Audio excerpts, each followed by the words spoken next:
Tuna wageni watatu, Mheshimiwa Sebastian Kapufi mbunge, ambao ni wadau wa maendeleo kutoka Marekani. Wadau wa maendeleo kutoka Marekani, karibuni sana.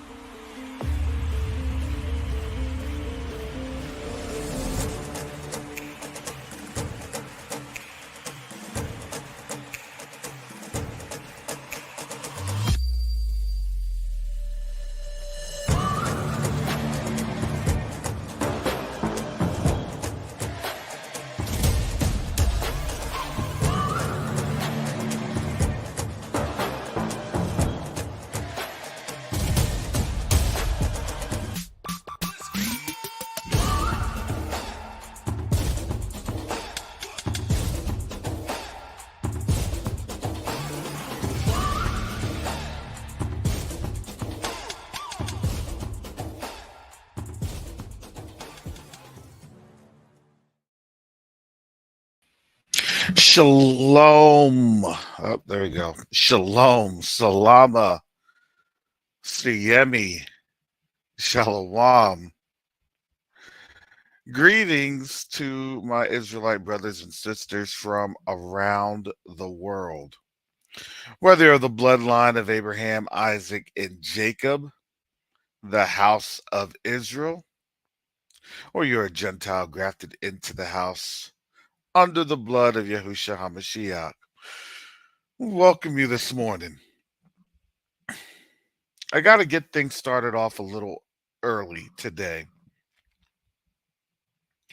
because honestly, there's just so much to talk about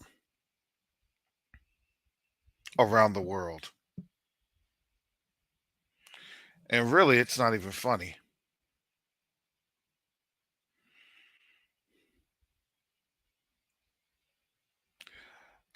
A lot of these things that have happened,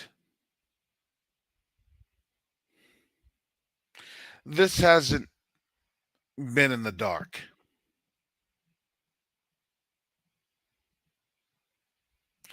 This has been, especially on platforms like this, we've understood the prophetic implications. We're just wondering, with me, myself, I'm just wondering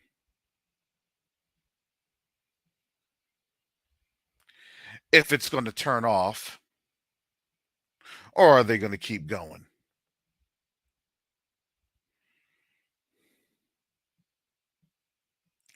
Usually a couple days into the matter, they always try to have some sort of a peace negotiation, some sort of a, well, we have this, we have that in place. We've had diplomacy do this and do that. And the question to me is, can they afford diplomacy?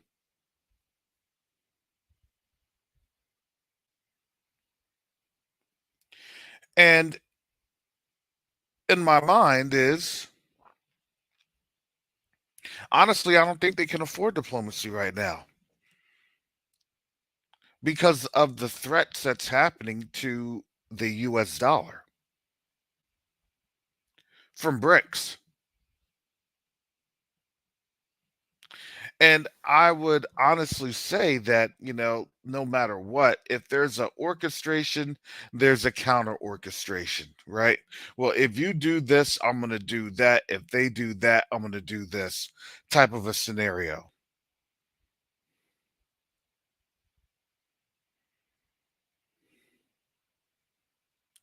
Because to me, we're hitting around that 75-day plateau towards the imminent de-dollarization mark of January 1st, 2024. That's what's been stated. Remember that the de-dollarization mark was supposed to be October 1st. And then they said, no, we're just going to go to January 1st. I wonder why, because October 7th, there was something that was already planned. Surprise, surprise.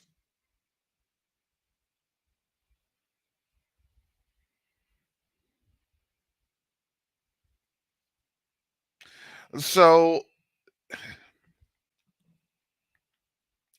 in this, we have to really understand the games that's going on with different things occurring. Because there are games that's happening. And if you don't think that they try to tie things to us, oh, you're sadly mistaken.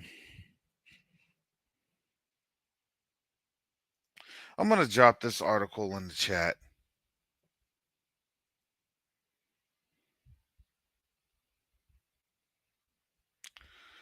Black Lives Matters chapters celebrate terrorist attacks.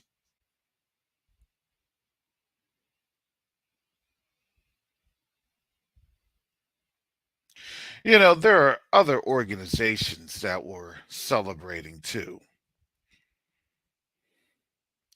But it doesn't really matter because they're trying to paint the target of who they want to go after. Because why? Because we are the easy target. Sorry, just saying. Historically, that's it. So when people talk about lone wolf attacks this weekend, I want to tell you all, please be careful because somehow, some way, we'll be the target. We wanted to open up our mouths too much. The rest of the nations to incite violence. Oh, they'll be leading with those narratives.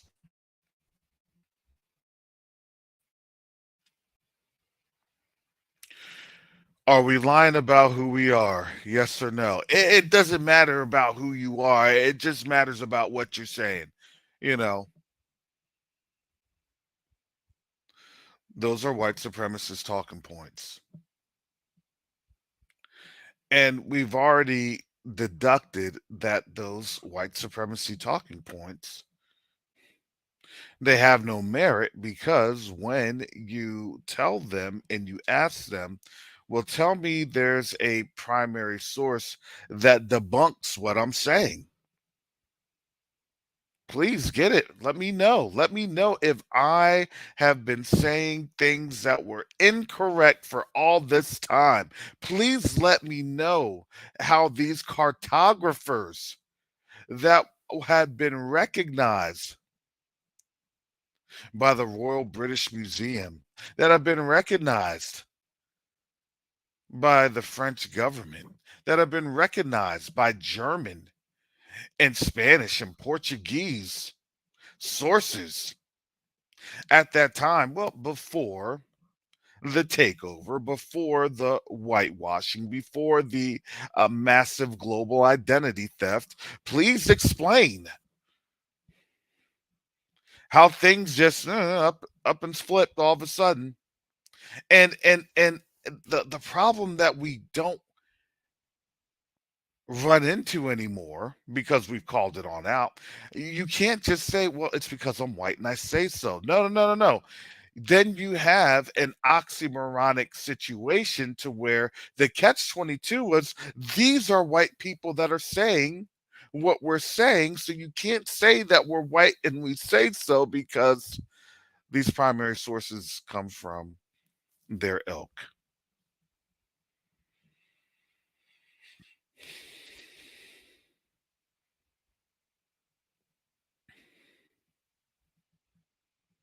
And all we do is that we're just sitting in the background because we already know who Black Lives Matter supports. We already know how that organization was created and funded. Trust me, when they fund an organization, it is for their nefarious use only.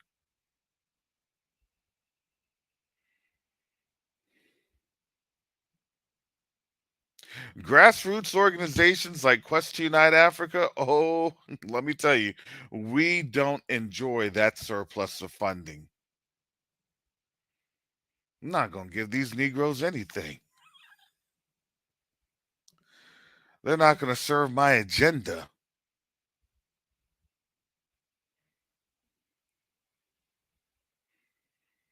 Because you have to remember, whenever you're being sourced that quickly, right? It just came out of the blue. Money was being thrown at them left and right. All of these commercials and everything else. I said, yeah, they're going to use that against us. Because let's just be honest, their communities don't fund anything that they can't turn around and utilize against us for any type of propaganda matters.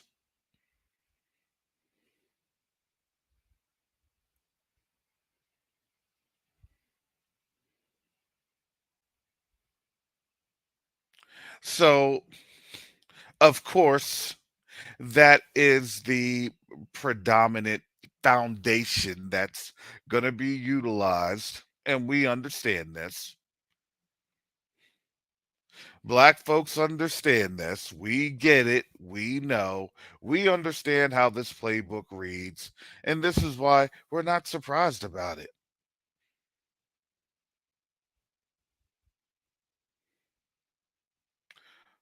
This is why when we see what's happening in the Middle East, not surprised. When you understand that China is the very last piece to this, you probably have more of a breakout that may happen either in North Korea or potentially in Europe in the Baltic states.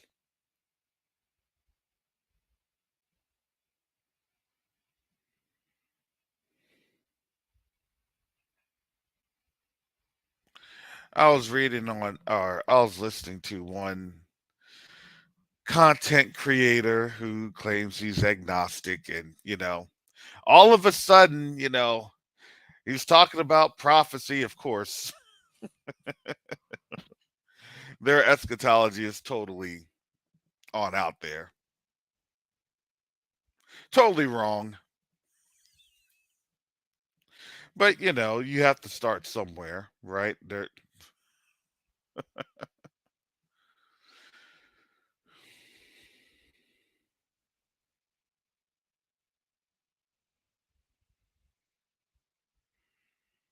Well, what's going on? What's happening? What's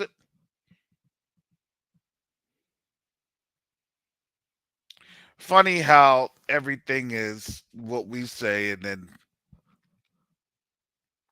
oh, I believe it's going to be in less than 4 months. I believe it's going to be in 5 months. I believe. Oh, you don't say.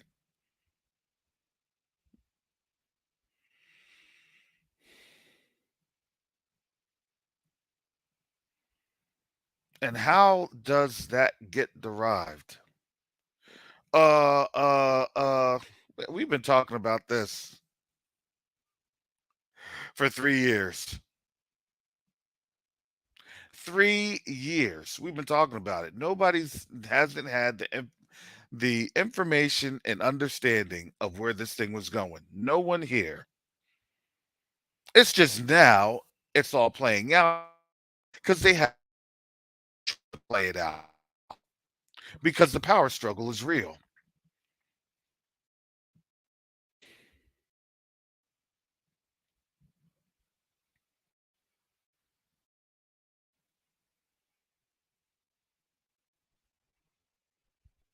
And now everybody wants to save whatever piece that they can save.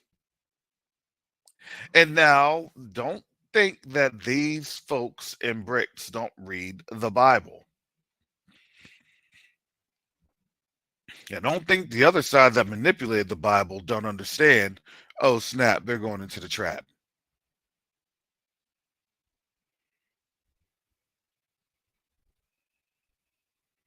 They know that the more that they do, the worse the trap is. The more you wiggle and you pull around, the worse the noose tightens. And it's the Most High that's put the noose on them. Because why? Because we have thrown them into the panic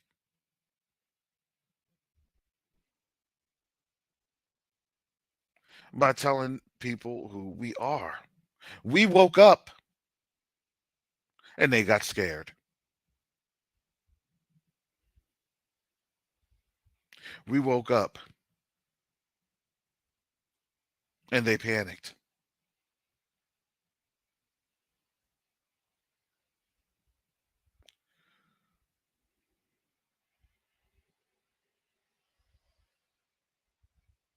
Remember, they didn't even want to address Hebrews to Negroes, what, 2 years ago? They didn't even want to address us last year. Have we all noticed that it usually is in the fall that things have been happening? But they have had, this year, then next year.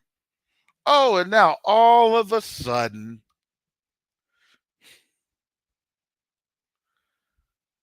they're not going to put this back in the bottle. They can't. The dollar's threatened.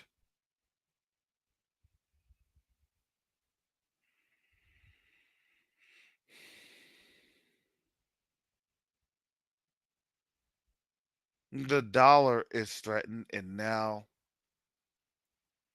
they know they have no choice. Their lowercase g is threatened.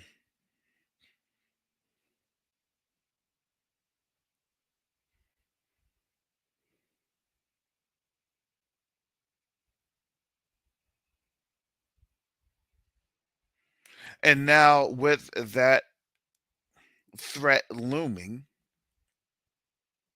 I had already said it. Look, they ain't got no jobs out here.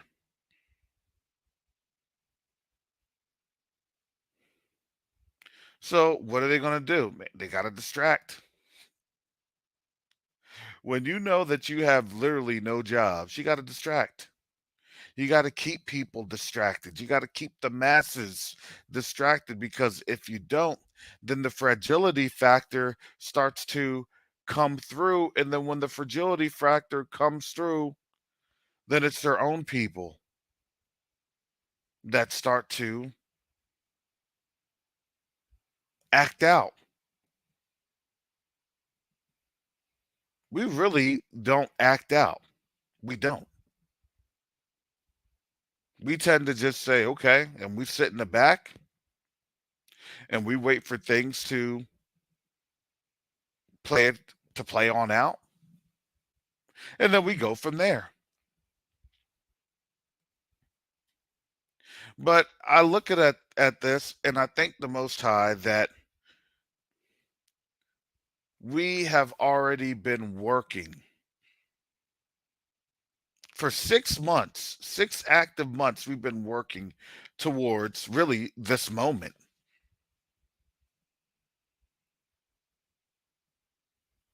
Mike and I and the other folks in our executive team and in our organization, we've been working on this particular response towards this particular crisis.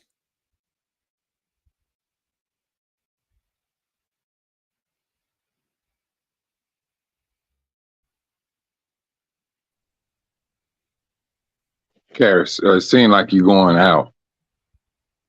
Yeah, I probably am. Sorry. All right. Yeah. All right.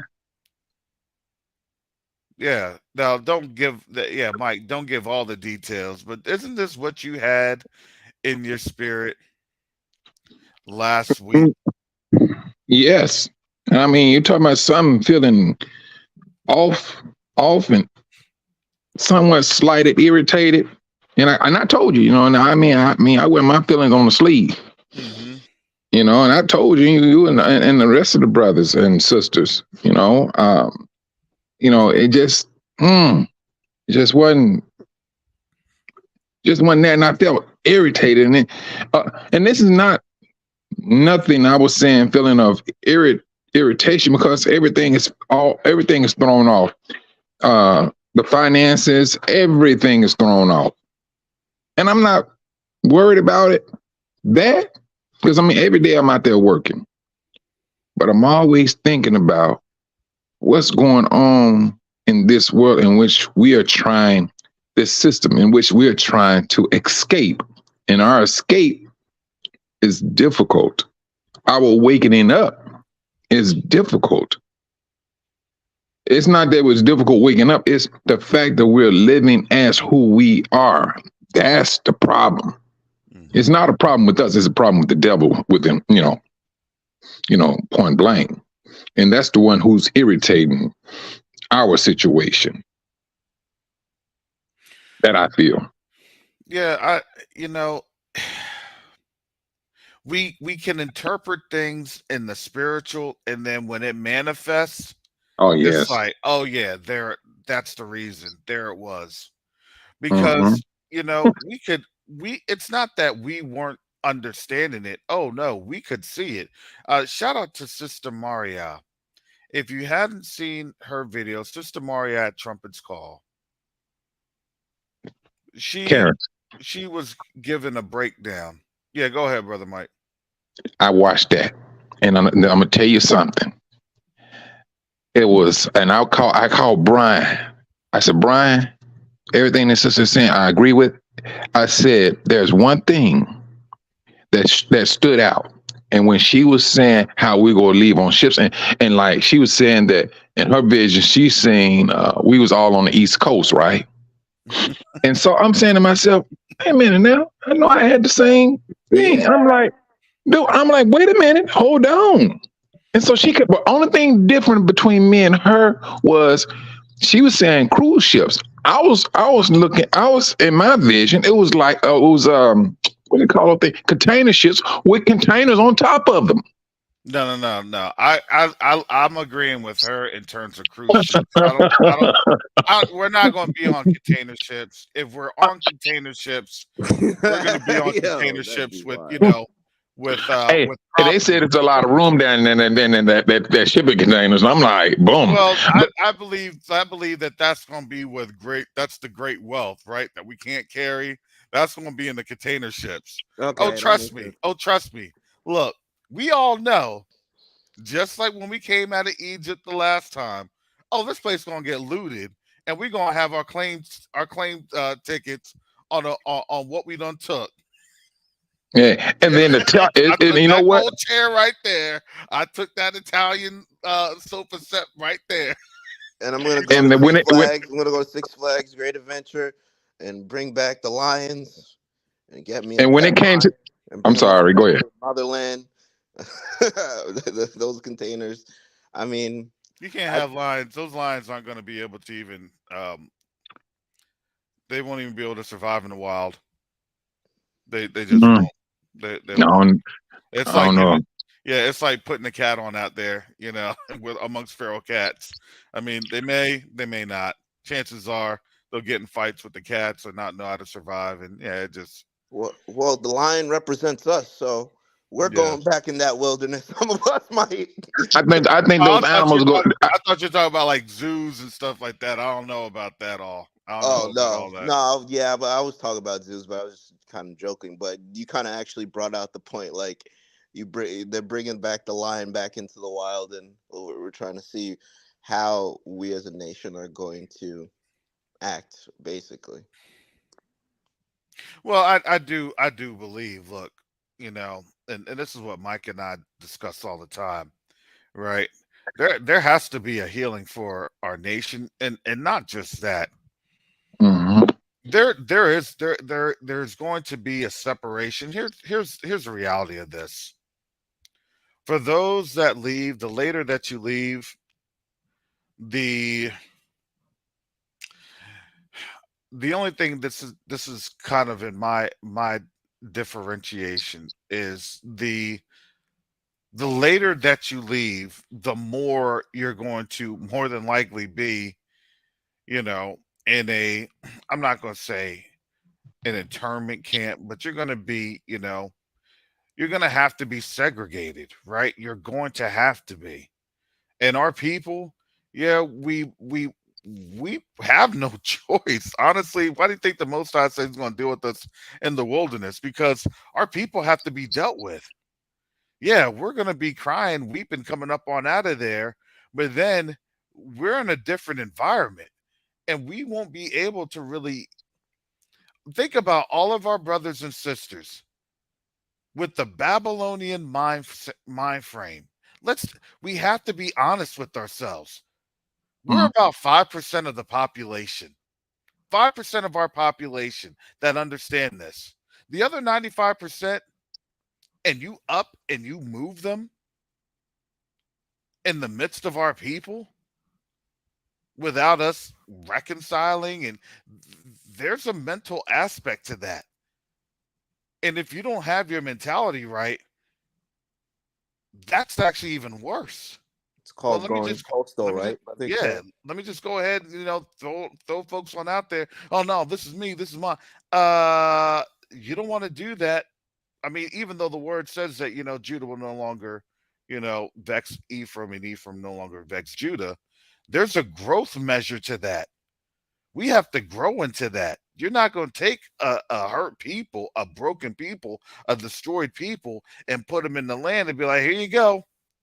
Here's your instruction manual, and enjoy yourself. No, you're going to have to be able to do a spiritual detox. Yeah. And that's exactly what's going to have to happen. A What was that? spiritual detox for 3.5 years or 3 years, however you want to call it. A lot of our people, it's going to take longer to detox than others. And the scripture did say that we will learn war no more.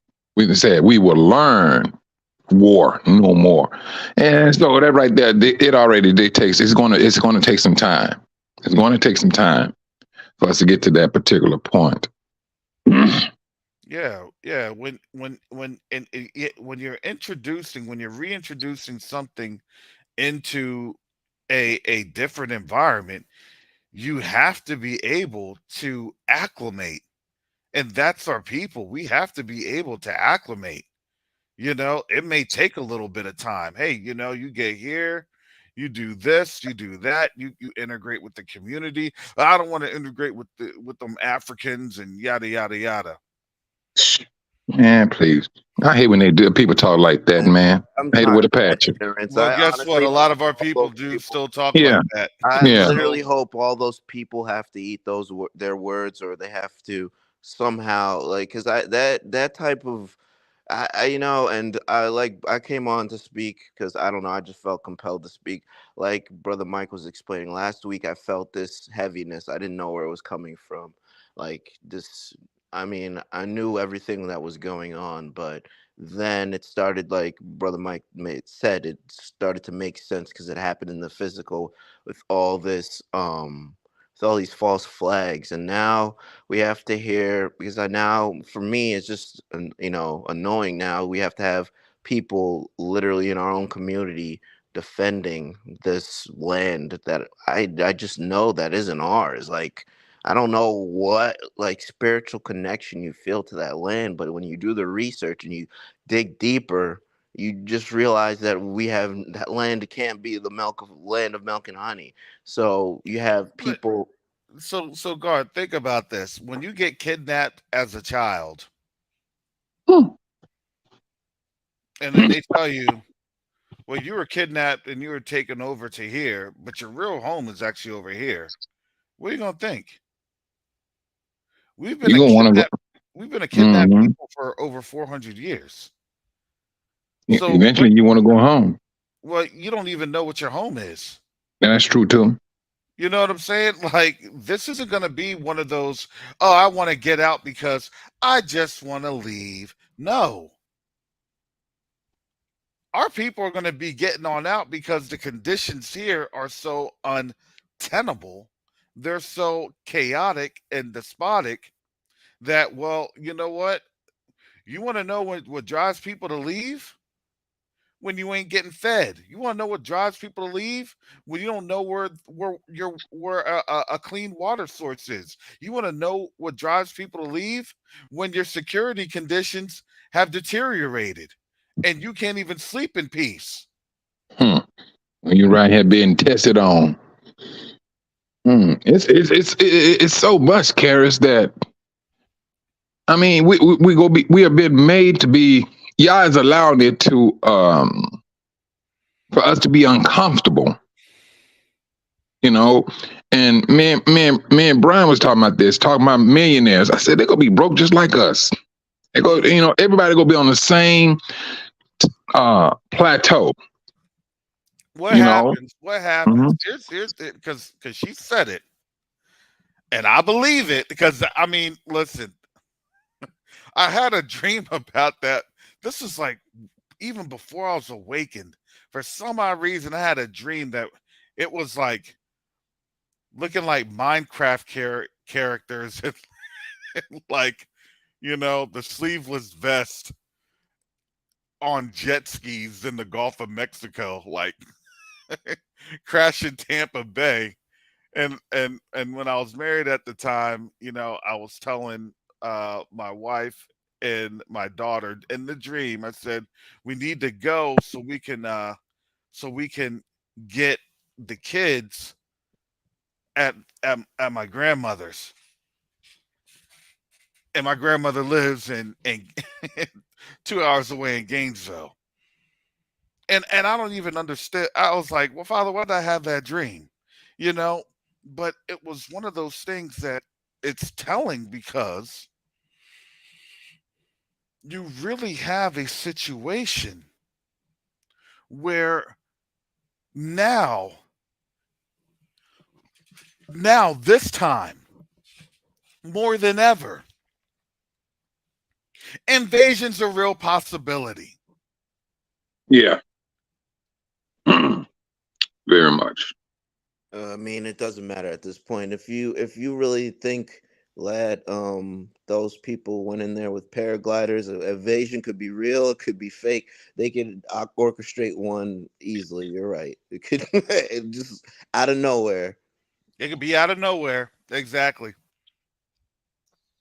Shalom, family. Hey, shalom, Brother Brian. Brother Brian, what's going on, brother? Oh man, it's going. It's going. Yeah. That video from Sister Maria, man, I watched that thing 2 or 3 times yesterday. Wow, it just brought chills. It just brought chills through my body. I had to post it on Tayu's Facebook page. Man, that video really did something to me. I'm gonna tell you who else I heard mention this prior. Something similar. I had a vision like this prior was Pastor Stephen Darby.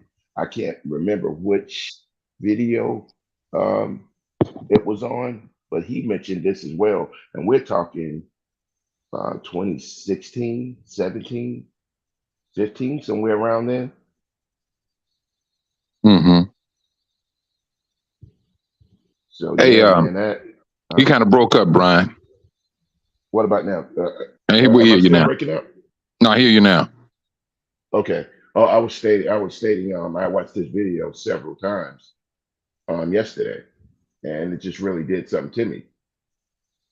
And also, Pastor Stephen Darby, he was he had a vision similar to this a couple of some years back. I want to say in 2016, somewhere around there, and he had it on a video, and he was explaining the same thing. Hey, did not y'all say that his people will have dreams? I mean, will be dreaming dreams, and it's Mhm. happening. And I mean, like with Sister Maria, Now, when she was talking about the tidal waves, I had the same thing. I seen the tidal waves where it lift up all the ships and the waters from the shores backed up, where it lifted up all the ships. And when it came down, all the ships just like was in one line heading towards Africa, all coming down off the tidal wave, and thing. But now she said the tidal wave went back and destroyed the West. I didn't see that, but that from what that sister had, I was like, wow. I mean, it was so close, and in understanding and in vision rather. And so that's the thing that got me. I mean, the rest of it, yeah. I mean, I was listening to what she was saying and things of that nature. The 3 days of darkness, now I didn't too much understand that, and things. But it's not nothing I'm gonna lose or sleep over and things of that nature.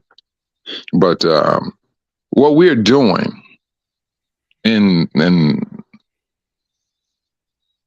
we really truly, I mean, we could speak destruction, speak about destruction, speaking about destruction. We speak about Israel being saved. This is a loving kindness of what we do. They may see us laughing, joking, things of that nature, but it's loving kindness because at the same time, we tell people this is what you need to do to be saved.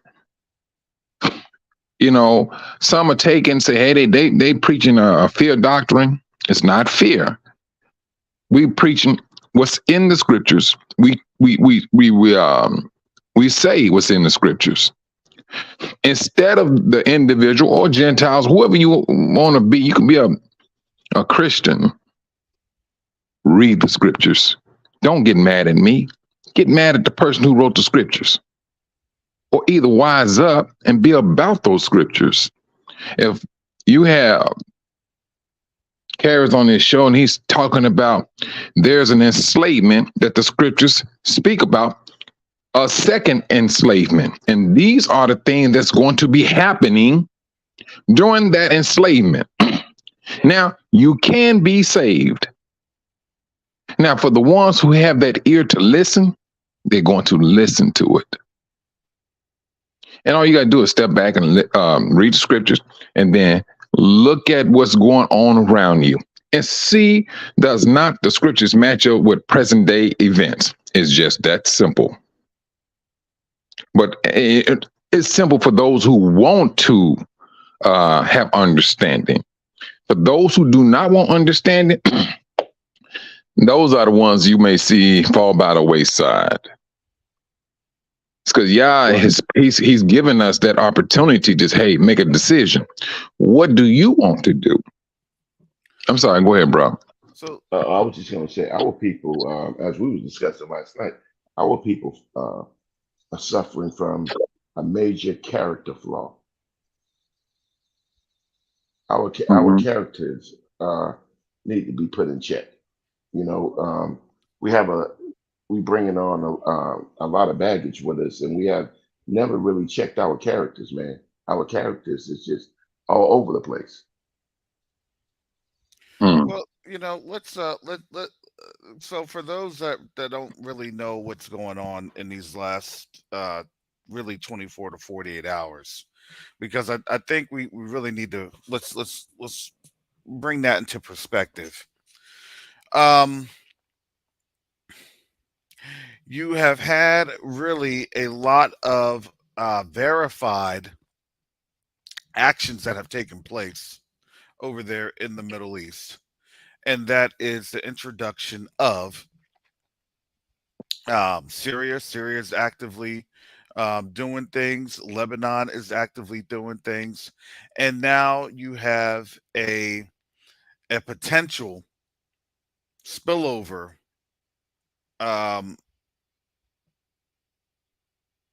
to Jordan.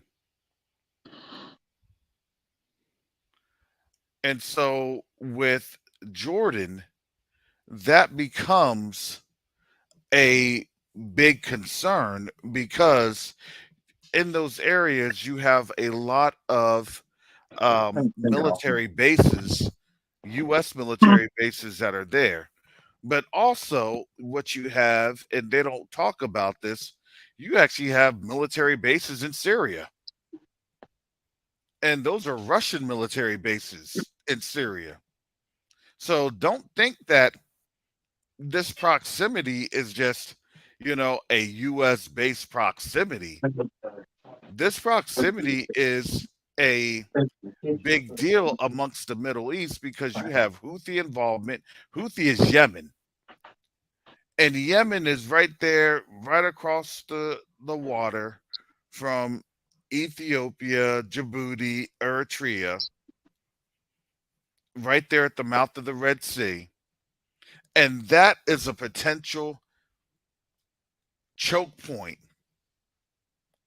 that could close off the Red Sea. And if you don't have anything going up the Red Sea, either from Egypt or from Yemen, then you want to know who that hurts. That actually hurts Europe. That actually hurts Europe. Europe is the one that gets hurt by that. And then potentially down the line in that supply chain, the US will feel the effects.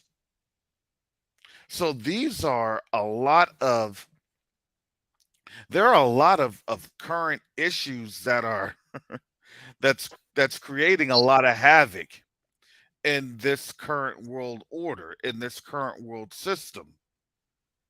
And the instability grows and grows and grows really by the hour because you're hearing, well, Russia's going to lend support to the Palestinians, Iran is going to lend support. So it's not that, you know we're not hearing the typical rhetoric of, well, we're going to bring peace to the table. We're coming to the table, we want peace, peace, peace. You're not hearing that anymore. Not on both sides, you're not hearing it. No, it sounds to me that this is the culmination of events, and this is no one's breaking down or backing down. Same thing that happened in Ukraine. Remember, oh, they're just going to invade and then they're going to go away, and then people realize no one's backing down. And then this same sentiment, this same argument, it looks like no one's backing down either.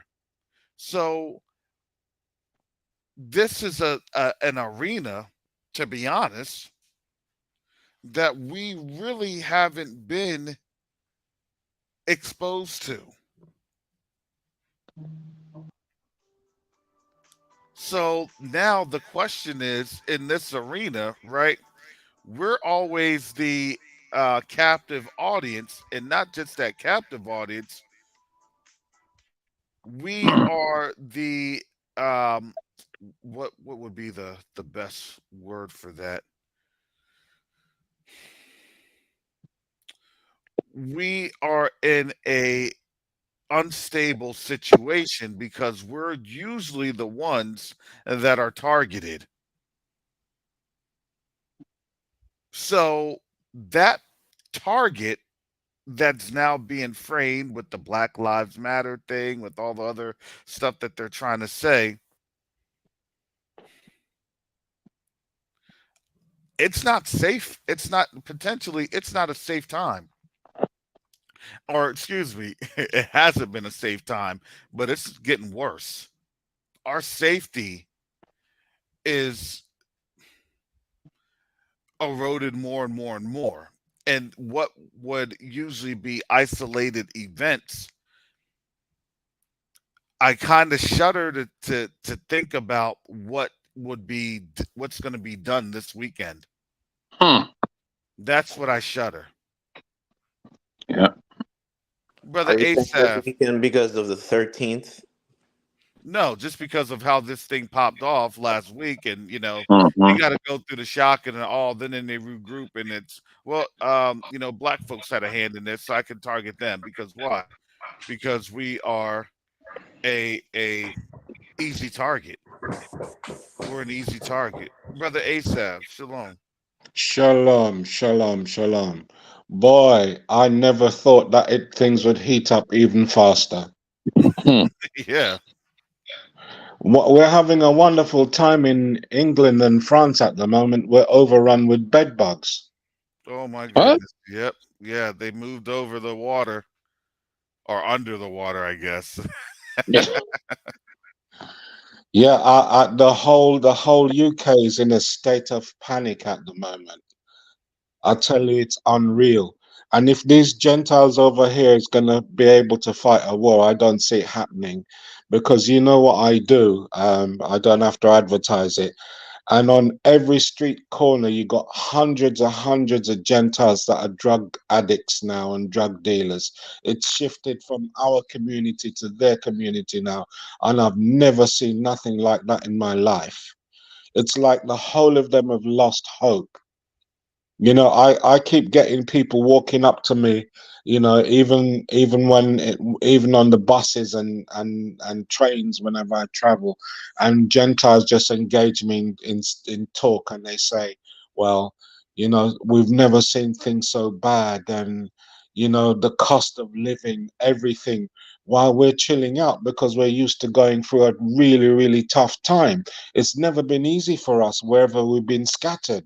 And I never in my wildest dreams thought I'd live to see days like this, Pamela. Mhm. Never. Hmm. I was with one of those people from 1948 people over there over the week so-called weekend, and he was talking about how great they are and how things is going to pan out for them. But this thing's expanded much wider than what they thought. This is the worst James Bond movie I've ever seen. It's a self-inflicted inside job. Even one of the channels, Israeli News Live, I can call them out, says that this is an inside job like the one that happened some years ago in September. You know the one I'm talking about. Mm. And it's gone wrong. It's gone very, very wrong because it was meant to be a sympathy job, but it's Hmm. gone out of hand now and it cannot be contained. Right. Looking for the puppy dog eye, trying to get that feeling from people. Yeah. Mm. Yeah, but the thing is, all we have to do as a nation is to stay prayed up, because I don't see how long we got to go before we're out of here now. Mm. I believe You that know, too.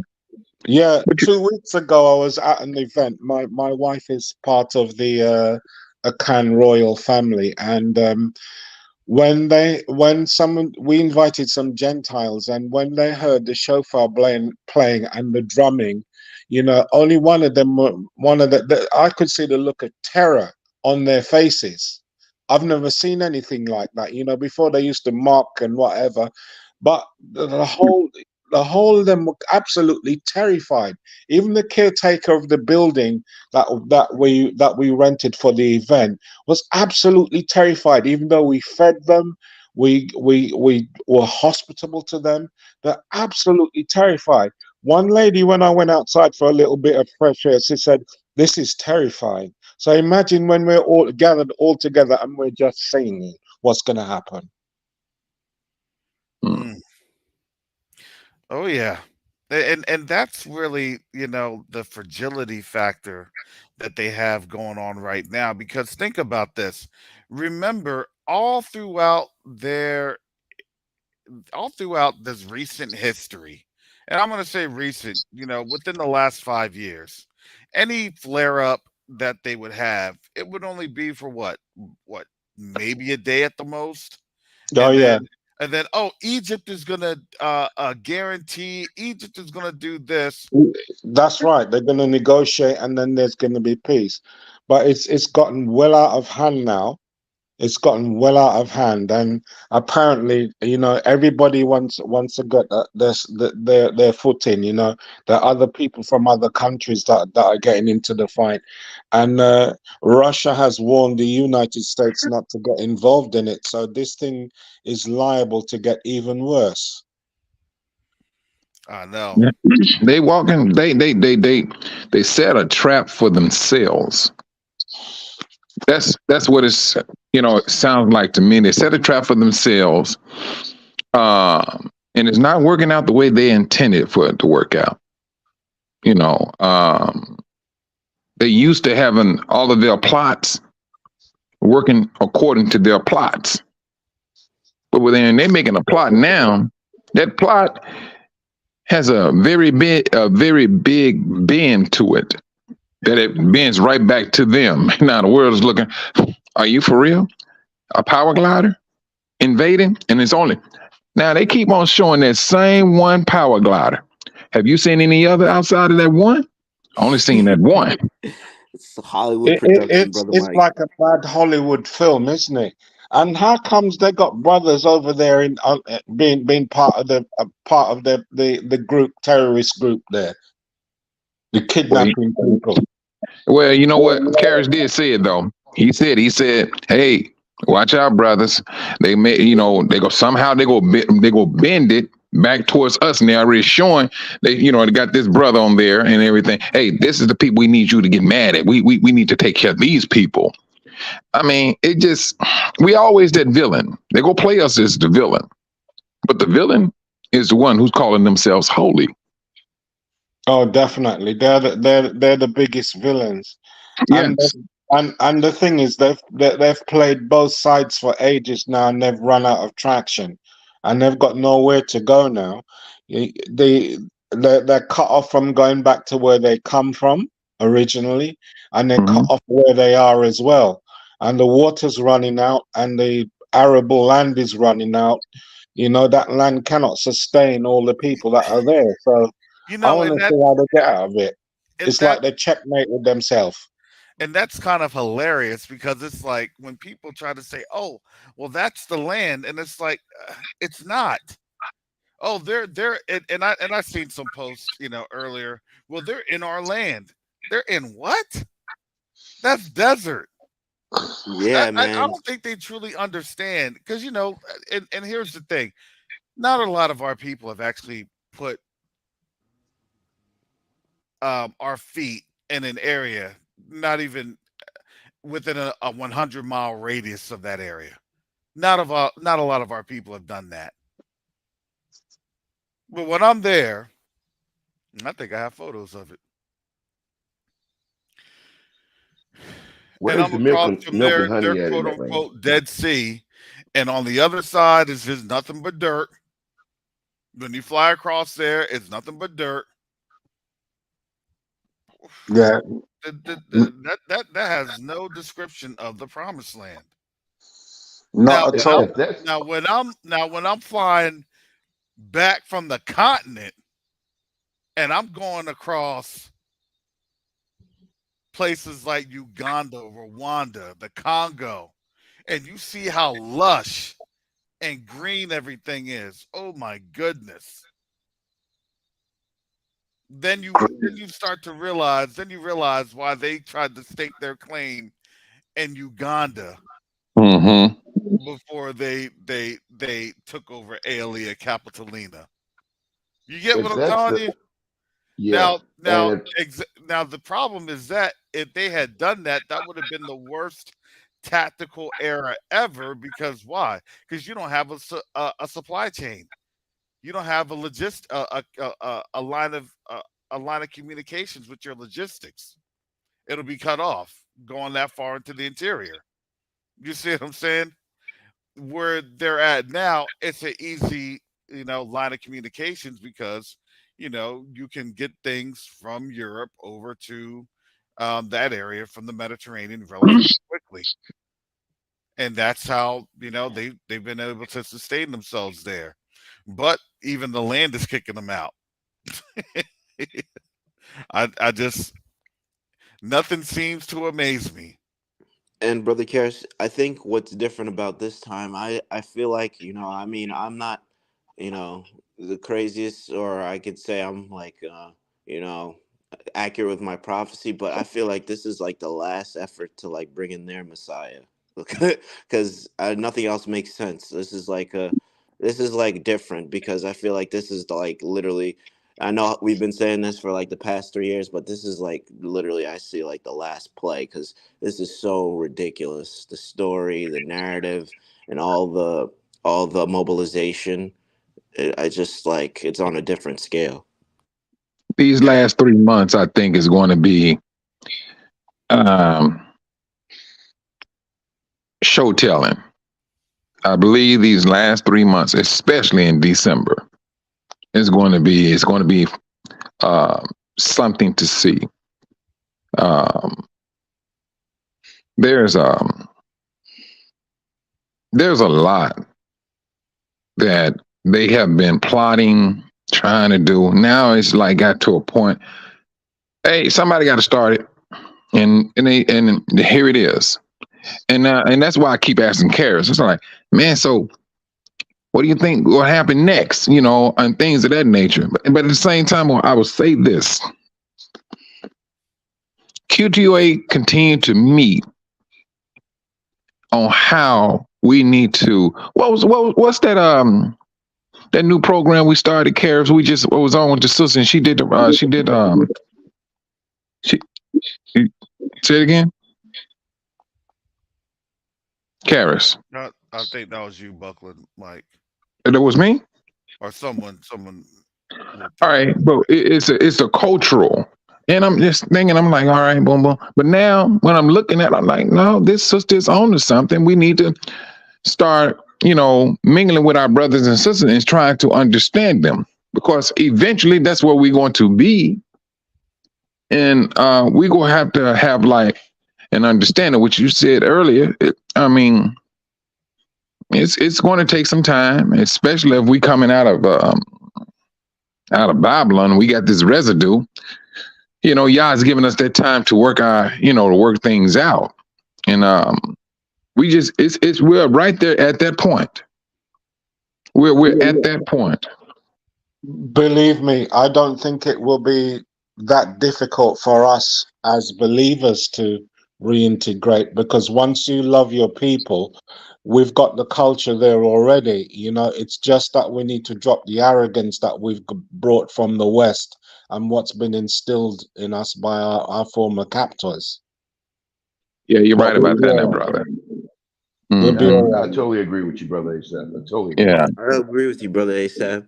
But there is still quite a few among us that I could definitely see will try their best to stop that effort. But I agree, as I feel like majority of us can do that. Yeah. I mean, me and Brian was talking about that. We was saying, it's like you gotta love the people. You gotta want to be with the people, and that right there it helps a great deal when you're thinking you got it made here in the United States, and Yah is showing us you don't have it made. So because you may have a few dollars here, a nice car right there, or even a decent place to live, he is showing you. He's making it uncomfortable because he is giving his best to save Israel, to show them, no, you were sent here to be disciplined. It's time for you to go home. Now, yeah, you hear you got spoiled. Now it's time for me to unspoil you and take you back to where you belong. And hey, and either some people gonna make a good choice and some people gonna make a bad choice. And I think you just really have to have a desire. And some don't have the desire. Some it may take it. It may take that they're there on the continent for them to see. All right, boom. Now they can they understand from that point going forward. But that remains to be seen. That remains to be seen. Yeah, I've never seen all the leaders from one part of Africa, from north, south, east, and west in Africa, all the leaders and all the people wanting the diaspora to come back as I've ever seen before, because I've been connected to Africa for many, many years now. More than 35 years I've been connected to Africa through friendship and through marriage. And I've never seen all the kings and all the chiefs saying that they want their people to come back. And I'm going to segue into something a little bit different for a second. Do you know that President Tinubu is in a lot of trouble? They're talking about that the courts might remove him now within the coming days, and because his documentation and the stuff that is presented to them, and his criminal record is now surfacing. And this is the president of Nigeria. Nigeria, that's Mhm. correct. Yeah. What? Yeah, his degree from Chicago State University is fraudulent. The seal is not even the same, and also he's got the opposition has applied for the sealed records that of his criminal activity under a different name, be unsealed, and all these things are coming to the fore now. So he may be impeached and removed within weeks. Oh wow! Wow. So they're getting That's rid of the something else. puppets. The puppets are gone. Exactly. Yeah, But and here's another killer as well.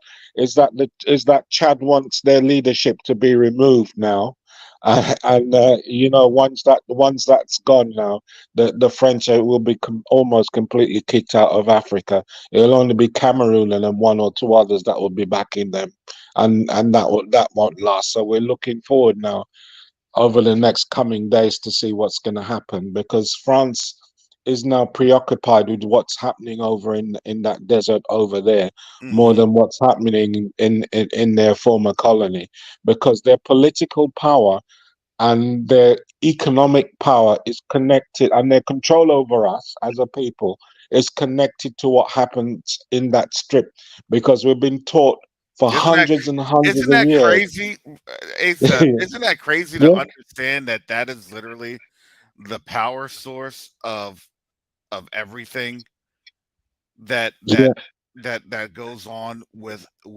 us and with that continent. And definitely. remember the AU had kicked them out of the meeting earlier this year. mm-hmm. Sure, walking Yeah, right out the door.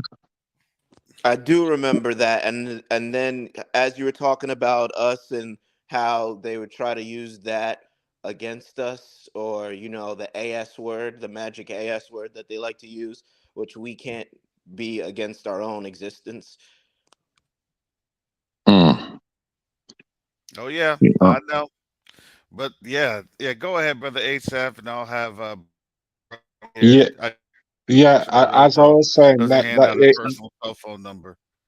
the economic power is their power is connected to that, and that's why all of them have converged in one place, to defend that.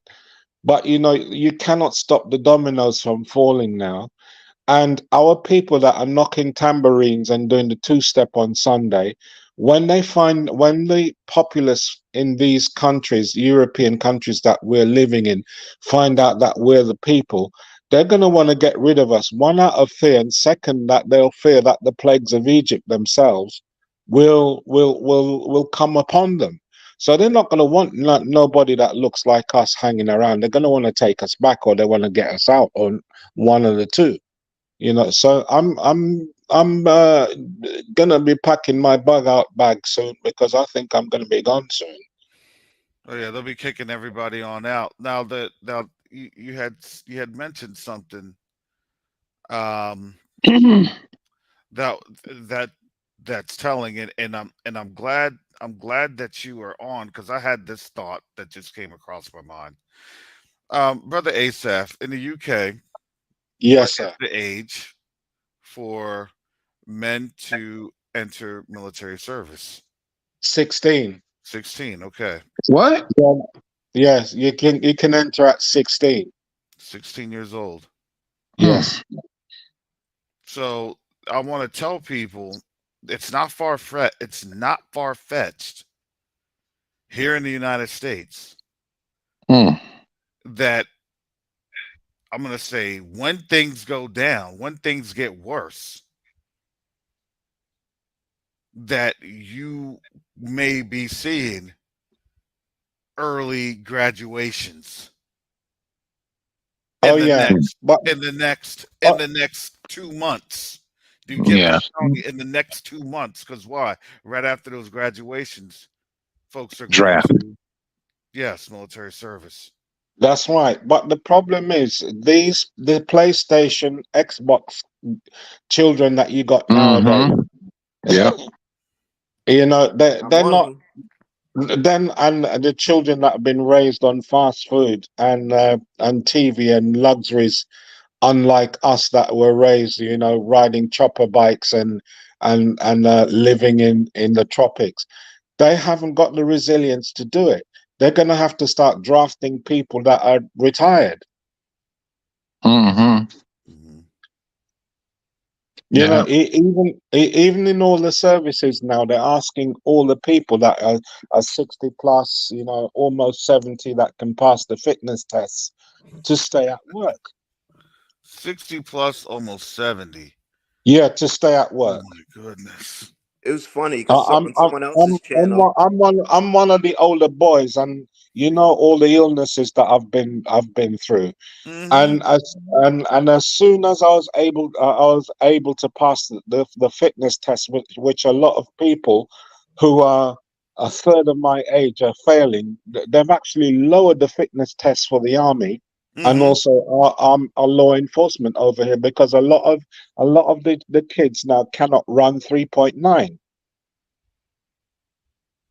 and Hmm. you have 65 and 70-year olds that can do 6.3 and 7 without a problem. You know, there might be a little bit Now what are these? Are these like what, beep tests or something? bleep test. That's what I'm Yeah, the talking bleep about. Yeah, tests. you know the Okay. bleep test. Yeah, Yeah. I forgot that it's only you and I that would know about that, and a few other Yeah. people. Yeah, Yeah. that Yeah. that can only do 3.9, and you know 3.9 is like a far brisk walk. Yeah. Yeah. I could get up to 12. My son, he could actually get up to 15. Wow. That's pretty good. Yeah. Yeah. But in order to be in special forces and stuff like that, you got to do at least 10 Yeah. on Yeah. firearms. You got to do at least 10. Man, Yeah. y'all And a talking lot all of My over very Are everybody you here. talking Y'all about talking my about brisk very water. yeah. Yeah, my very first beep test, I was like at 11. And I was like, oh, because then the rest of the people are doing it that have been doing it for a while. They were getting to like 13 and 14. So I felt real bad. But yeah, you're right. That is that Is is that a jogging test or what? a it's a it's mile? running test from one side to the other, and you've got to yeah, get to the other side before the bleep or the buzzer goes off. You've got All to get right. to the line, I and know you've in got to high do a Okay. school the run. standard was 8 minutes for if you had to run a mile in 8 minutes or something to pass that for that day or pass the physical assessment test. 8 minutes for a mile or something like that.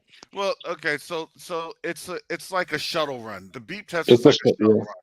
And the shuttle run, you have certain amounts of time to do the run, and the frequency in which you're running and what you're preparing, because what it wants to do is it's trying to measure your cardiac endurance, as it goes down and as it elevates and comes back up. It elevates and comes on up, because if you can't control your cardiac endurance, right, you're going to uh people pass out, because it All is right. it is done in a way that it disrupts your vitals. So you have to be able to have a good breath. You have to be able to have good endurance. So I'm going to say this: if you play a lot of basketball, man, that beep test is nothing. Yeah, definitely. It's nothing. If you play Yeah. a lot of Yeah, basketball, yeah, a yeah, lot of that's why they're dependent on a lot of brews, because yeah. we play basketball, It's we true. play It's soccer. true. We play the cricket over here and all other sports, which makes us work a lot, and also Yeah, we enjoy things like hiking up hills and all that kind of stuff. So we're always in shape, no matter yeah. what age we are. And if we're not involved in this thing, that is going to go down, it's going to go bad for them. Because Mhm. this time, I was saying this years ago, that this time they don't have the Caribbean, they don't have Africa, they don't have India, and most of us in these foreign countries are not going to get involved in anything, because we always are the ones that are sent to capture machine gun posts and all the difficult special forces jobs. And we're the ones that they're not showing in Hollywood as being brave and Yeah. in the media as being brave. Well, Yeah, I was That's a telling huge you, so point. That's a let great me point. explain this because I know Asav knows this, but let me explain this to you all if you don't know how the British or the UK military is. The UK military, a lot of the service of the UK military is not by the British or the English. A lot of them are by their other vassal nations, for lack of better terms. It's their vassal nations exactly. that are the actual soldiers. And it was weird because it was like when I was seeing this and working with them out in the field and everything else, and it's like, so where are you from? Well, I'm originally from Kenya. I'm originally from, some African nation. And it's like, do you live in the UK? Oh no, I got recruited out of that African nation. They'll only go to the UK to do the training, and then they get sent back on out to the wherever else in the world. Mm. It's crazy. Yeah, yeah, it's crazy. Now think about this. If you done It's lost absolutely 80% of your fighting force, if you lost 80% of your fighting force because your fighting force came from India, if your fighting force came from the African continent, if your fighting force came from areas that now is under BRICS control, you now see the shift has changed. They don't have a fighting force. The British do not have a fighting force. Wait a minute. Hold on. Wait a minute. Hold on. Wait a minute. uh, Hey, uh, do y'all have any what do they call immigrants that's coming in like they're coming in the United States? man, we have them by the boatloads coming in. There go your army. Yeah, yeah. There go your army. We got so many that we haven't got no housing to put them up, and they're actually renting some barges. I don't know if you heard about it, Sister Chantel. If she comes on, if she's around, she'll tell you about it. Barges to put the immigrants on. We've got so many turning up on the shores, and they're just coming in, and in lorries, and they're coming over from France. You In know, trucks. in In trucks. trucks. Yep. The Home Secretary last week spoke about an invasion, and these people are not believers in Yahusha. I'm being diplomatic here. They're the people that worship on Friday, so we got a serious problem here, and a lot of the people and protests that is happening right now is the people that worship on Friday, and I tell I've you. saw that. Can you bring our American audience up to speed because they're really not understanding what was going on in the UK, especially there in London at the embassy there of the folks that are in trouble in the Middle East. Well, there are a lot of protests against the people in the Middle East, and a lot of protests supporting the Middle East. So the population is divided, and it's bifurcated along racial lines. Hmm. So it's about to, I tell you, it's about to go down now, because the authorities are panicking now that we're gonna start having uh, some sort of, clandestine attacks. I've got to use my language carefully, because I don't want to get you a strike on it. But everybody's panicking, and all the senior Scotland Yard and people are panicking as well that something is about to go down. But people, we haven't got no dog in this fight. I'm not even looking to get my equivalent of the 401k over here, because I know that we're going to be gone soon. Yeah. Isn't that crazy to understand that it's like, look, they were so worried about us that they weren't even looking at, people just sneaking in their door, sleeping on their beds, and now they got their knives on out and they're still panicked about us. It's crazy. It's madness. It's maddening to understand that that's the hatred that they have for us, that they'd rather cut their nose to spite their face, and it's literally happening in front of our eyes. And it's like, do you not see that? Because we have the same thing here and going on in Texas. It's like these folks on here, military age males coming across in droves. And when we were I talking seen it. about Sister Maria and the video and the invasion, look, that invading force, a large majority of it can be presumed is already here. You ain't Yeah, joking. that's right. And these guys are jacked.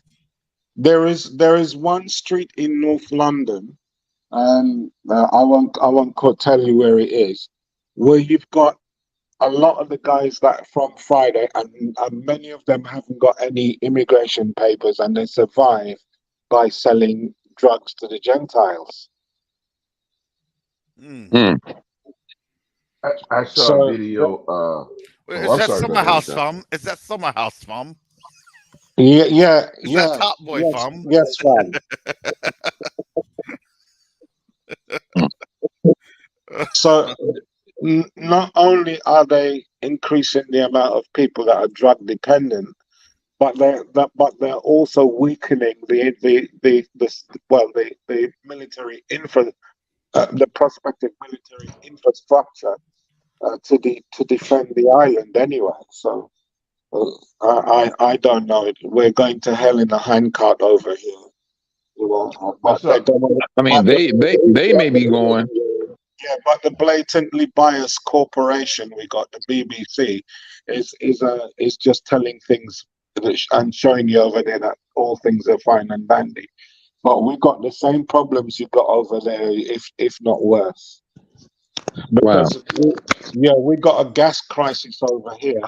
The Nord Stream 1 and Nord Stream 1, they're dispensed with, and they're hoping to get some free gas from Nigeria through Niger, for next to nothing. And that now has gone up in the pipeline. So now people are still paying bills through the roof. We'll survive, but, our compatriots, oppressors, who are used to living luxurious lives, they're complaining now that they can't survive. We can make a pot of soup over the Shabbat and have it on the Shabbat and on Sunday and be cool with that, and cook and leave. We know how to stretch our meals, but they're not like that. Mm-hmm. They're not like that, so they're gonna catch it. So let me ask you. Mm-hmm. We'll go before Mike. Let me Go ahead, bro. Now, brother Asaph, have you heard about now the Finland Estonia pipeline that was supposedly damaged? Yeah, I heard that. I heard about that. Yeah, that. But I don't know how extensive that one is. Yeah, exactly. I think it was damaged. I don't think it was destroyed. So when they say damage, the words do have a meaning in terms of, what the impact was of whatever operation that was done against it. But, the pipeline is still intact, as far as I can tell. But is this just now the week of false flags? You know what I'm saying? Mm-hmm. It's like, and that's why I say it's like, look, we have to be careful when we're out and about just doing what we think are Daily simple, routine. mundane, yeah, everyday Mm-hmm. task, a routine task, and you know, this isn't it's not routine anymore. Mm-mm. This is not routine. This to me is you need to have your head on a swivel everywhere you're at and around the world Mm. because you don't know what's going to be the next pop off point. Mm, mm, mm. I saw a large influx of a video with a large influx of people um, in Chicago. Actually, Oh yeah. Oh yeah. they were Yes. all downtown. I mean, when I tell you, it was tons of them. And then I went back to read the letter that Albert Pike wrote, and he was describing all three world wars and the plans for them and how they was going to go down. And this is going down exactly how they planned it. Exactly, brother Brian. I that popped into my mind. I'm sorry to cut you off, but that popped up into my mind. This war and what the false religious dichotomies and how he was talking about. We'll use these dichotomies against the people to bring in the light bearer. Like so, like I was saying, this they're trying to bring in the Antichrist. I believe. I know that sounds crazy, but I feel we're that close. With all of this going on, and I would say to the people on the chat, people on, that are listening in, go on to the website of QTUA and see what we're doing and volunteer, and things of that nature, because we're seeing things according to scripture, according to prophecy, and this is what we are basing our line of thoughts on. Now, these are not just our, you know, randomly thoughts. These are things that we're study the scriptures. We look at the scriptures and we say what Yah says is going to happen. And we're trying to put things together to safeguard the people of the book Israel. And so, with that, I implore anyone go onto the website and look at the website and just and make your decision if you want to volunteer or donate, because this is not to save just us. This is here to save also the Gentiles, those that will listen. You will have some Israelites that will not listen. Exactly. Exactly.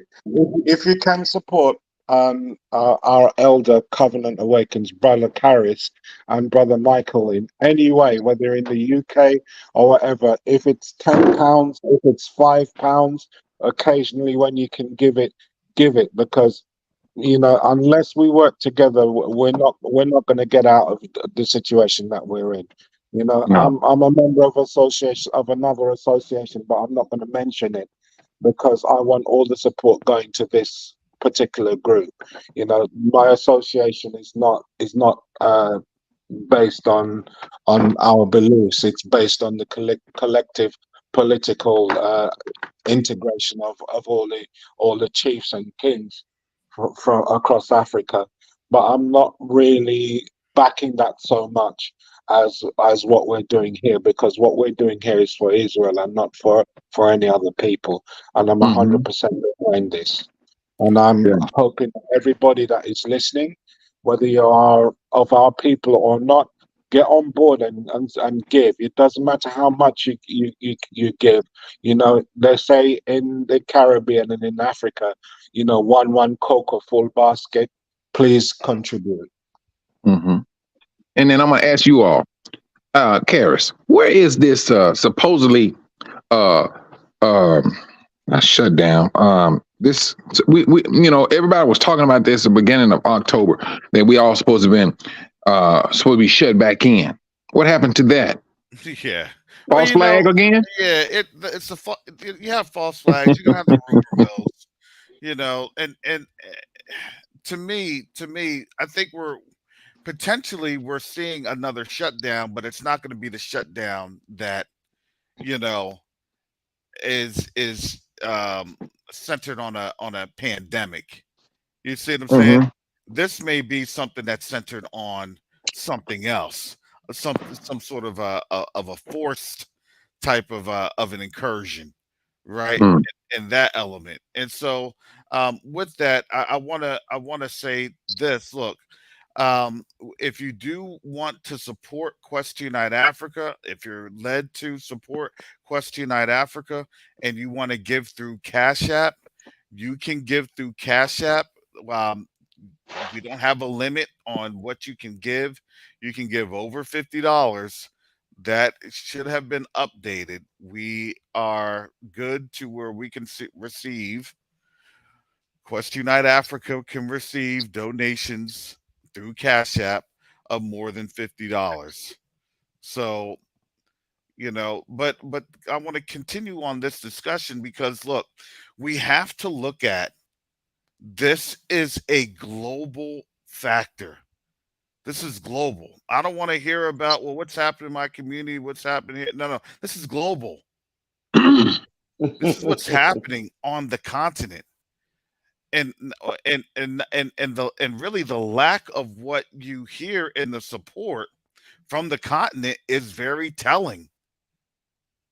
You have now Egypt. Egypt is again, that's the gateway to the continent. However they want to say this or say that, however they want to position themselves to be in the Middle East, it's the gateway.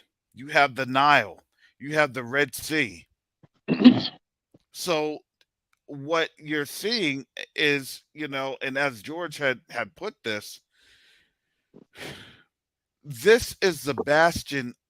It's the most sacred bastion of white supremacy that had been tampered with, for lack of better terms. And let me tell you, especially here in the United States, oh, these groups are going to get riled on up. And on top of that, legislation's going to start popping up. Well, if you talk about them or if you talk about that, if you mention what's going on in the Middle East, you could be fined. Well, they tried to actually do that a couple years ago. They were trying to push in a bill regarding that we wouldn't even be able to even talk about history. You get what I'm telling you? We weren't even going to be allowed to talk about history, and that bill died. That bill died. Mm. So don't think that, they weren't trying to actively suppress this. Absolutely. They try to actively suppress this now. They actively throttle our numbers. You're telling me that Teo Ministries has been at 50,000 for the last 5 years? No, it's not.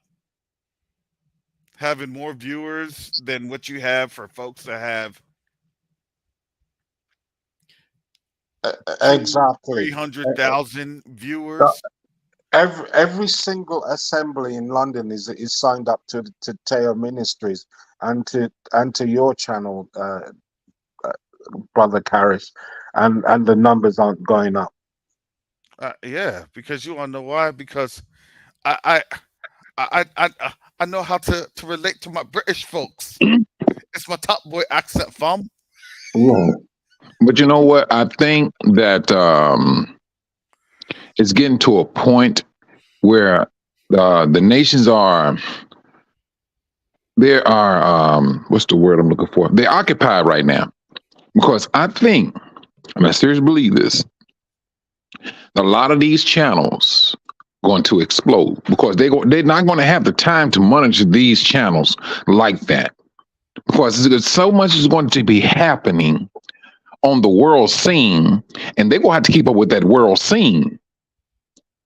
And at the same time, that's going to be our way to broaden our horizon, to speak about a whole lot more things, and to draw together at the same time. Now, we take into consideration when Yahushua was telling his disciples, he told his people, when you see Jerusalem surrounded, it's time for you to leave. But then when that did happen, his followers were saying, "Wait a minute, we're surrounded. How we gonna get out?" And then as we know, as history shown, the Romans, they just left. And for those who paid attention, when those Roman soldiers left, they got out of Jerusalem. And for the faithful ones, they did not go back. They did not go back. But then as the ones who, hey, I'm missing the United States and things of that nature, go back.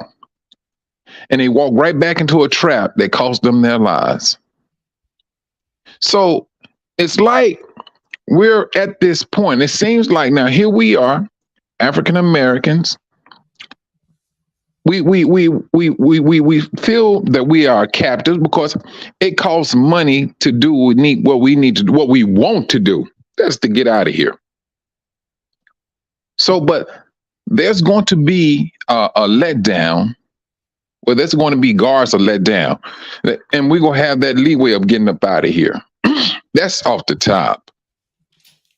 But if we look at how Yahushua traveled and did things, and we look at it's like the same thing. We're going through the same route. When the Israelites was in Egypt, they had all those 10 plagues. And on the world scene, you got different things happening in different places. And then that's off the top. Like New York is seem like they're up underwater, the flood in there. And so it means it's a lot of different things, but these are the things that was prophesied that was going to happen in the system during the last days. And so I would say, to all, hey, keep all of this in mind, how our forefathers put things in place, how they did things. And we do according to what they did in order to get ourselves mentally, physically, and spiritually prepared to get up out of here. You know what? I'm sorry to cutting on you for a little bit, but my 24-year-old, is not spiritually inclined at all. And she came to me yesterday and she said, "Daddy, what's happening over there in Israel?" And I can see the stirrings of an awakening in her. And I tell you, as things get rougher, our people are going to turn to the Most High in droves. That's the next thing that I'm looking forward to. Our people, whether they're in the established church or not, searching for the Most High, and we have to be ready to receive them. Bruh, did not the scriptures say that on our Exodus, we will be crying, full of joy? Something will happen because we gonna be crying and overjoyed of leaving. Something will have to happen. We will literally have to see something for that to happen, and it's gonna be. It has to be something supernatural, or we just really seeing Yah's spirit over His people in order for this to happen, because He said it's going to happen. Well, I think and I want to kind of caution and give a cautionary tale that not everything is spiritual. Things that get us to that point, there may be spiritual elements that get us to that point, but you may have to be physically walking. Oh yeah, I believe that too. You see what I'm saying? And so I have to really, caution folks, because our folks are going to be like, well, I'm just going to sit my behind down, and that's going to be the Most High that gets me going. Okay, well, guess what? If the Most High told you to flee and then you want to disobey Him, then guess what? You may die in that place where you're just sitting your behind down at, because you didn't want to heed His voice. Well, I hope I didn't allude to nobody just sitting there, because I'm all about action, Well, yeah, but I want us to understand that, because a lot of our people, they think that way. They think in that, I'm going to say, fatalist way. Well, it's going to be the Most High that moves me by his hand. And it may be somebody telling you, take my hand and we need to get up on out of here. Let me help you get up on out of here. And they'll say, oh, no, because if this is the Most High doing it, you get what I'm telling you? So there's a lot of foolishness that we deal with. We had to deal with a lot of foolishness here. Now the foolishness is being exposed because now they can't answer. They can't answer these things. They can't answer why this is happening. Well, I'm going to tell you, hey, we were calling this, 5, 6, 7 months ago. We were around this time. It's going to get crazy because why? Because this is lined up. This is lined up. See, you could see things lining up in the natural, but you know what? You also have things in the spiritual that confirms what's getting ready to break out in the natural. And that's what has happened. So naturally, we're seeing things that have been confirmed in the spirit because of our people went last week, 2 weeks ago. Hey, something's about to go down. Something's about to happen. And then here, lo and behold, as this is happening, right? Then it's okay. Why is it happening? What's the intent? Well, we know that there's an intent to this. We know what the Most High is getting ready to do because why? Because look, I look at it like this. A lot of our people, they're going to be weeping. They're going to be weeping because they're going to be weeping really in utter disbelief. Hey, I was home 3 days ago, and now I'm literally being transported by ship, or I'm being forced to get on this plane. I'm being forced to leave in this conveyance. All of my things, right? If you've spent years playing the game and you are great at playing the game that Babylon had, well, and then you get told, well, I'm sorry, but everything that you have worked on in these past, 20, 25 years is all coming to naught. That's going to take a toll on people. And imagine, it's not just going to be us it's going to take a toll on. It's going to be the Gentiles it's going to take a toll on. Because imagine, they're thinking, okay, I've worked all these jobs. I've worked to survive. And now this thing just got up and invaded. I'm more concerned about how safe we will be at that time. Hold on for a minute. Richard, you need to put your phone on mute. Oh, I didn't know I was in the chat. I'm sorry. Yep. We need to be more concerned that at that time, look, they do a scorched earth routine. They do a scorched earth policy. So for them to lose everything, guess what? When they go down, they want to take out as many of us as they can. That's not a lie. That's the absolute truth. Also, permission to speak. Go ahead. Oh, no, you go ahead, Asaph, and then I'll go right after you. I was just going to back Elder Karras by saying that Sun Tzu says that the wicked would rather rule over ashes than to surrender. And that's the point that we're at right now. I totally agree. And I was going to just say this, our people,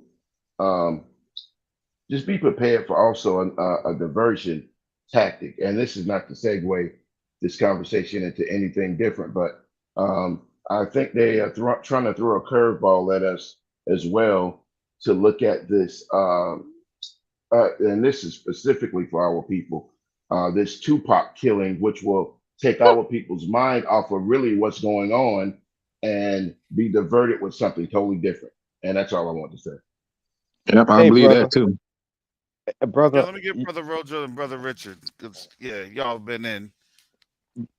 Brother that just spoke about the Tupac thing, you're absolutely on point.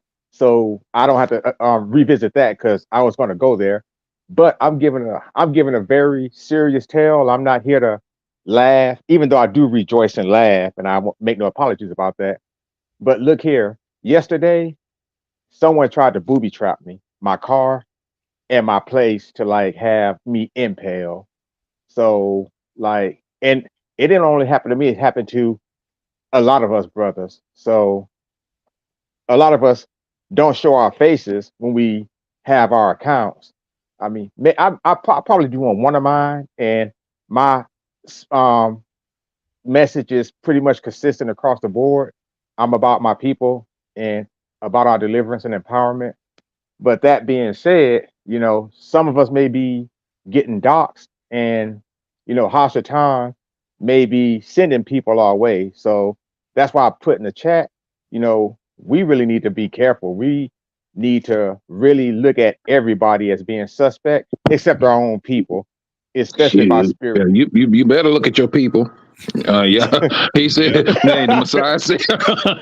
He said, "People of your own house, gonna be the one that will come at you." Look at our people first. Yeah, Well, okay. I mean, and I could train myself to do that. I mean, instead of being so quick to give us the benefit of the doubt, but the point it's is, usually that conversation, bro. Like Rojo, when I just sit back and I listen to people, usually you go get that indication. All you gotta do is sit back and just listen to them. Listen to them, and you gonna know exactly how they trying to get down. hey, Michael, I want your contact information because I want to feed you videos of what I see on the second when I get it, and I'm telling you, you're probably gonna block me because I'll be sending you so much information. Because I'm telling you, all I do, I get out there, I research, I put my boots on the ground and talk to people. I take notes, and right now, and believe me when I tell you, and I'm not trying to talk against anyone in here, but those W's, the men, I'm not even talking about the women, they're doing it too, but the men are out there literally weeping on the internet, falling down to their knees, laying out prostrate, or the other one, because I know prostrate is when you're prone and prostrate. That both sides, whining and weeping and saying what the letter F is our problem, us being what they call African Americans. Why do we seem like we don't care? Why do we seem so unassuming and listless or oblivious? Can we put down the blunts long enough to look up and see what's going on? We know what's going on. We just don't. We're not worried about that. I mean, We just don't give a Sierra. Huh? Hello. We just don't give a Sierra. I think I just left my email address in the chat, Rojo. Ooh, okay, thank you. I'm gonna look it up and I'm gonna write it down. I'm gonna take a picture of it so that way I can correspond with you. good morning, gentlemen. Yeah, good morning, Brother Richard. Yes, I think a lot of this is about perception. What I mean is this is how do the deprived perceive these things and how do the entitled perceive these things? So the palm colored people are on a much higher level of what they consider oppression is like light affliction to us, and also we've seen these things before, if not in our personal life, in our social memory, in our bloodline. So when we see these things come, we're having a different reaction. Also, the word, a couple of places where the word talks about if your house is built on a rock, as opposed to your house is built on the sand. And we know this American empire, that's the sand. And the storm is hitting us too, but we're standing on something. So we're going to stand. The thing that's amazing to me, I understand the dichotomy of what you're talking about, Karis, of waiting on the Lord and acting. How does he act? We're waiting on the word. We have to navigate that, how we will deal with that. I know this, that as we see things, even as we make our preparations, it's like birth pangs. As much as a man can relate to that, a woman on our panel would understand. It seemed like the timing was a lot farther apart, the pains. But now it's come upon us where they just bang, bang, bang. These events, these birth pangs are coming just like this. And this thing is coming.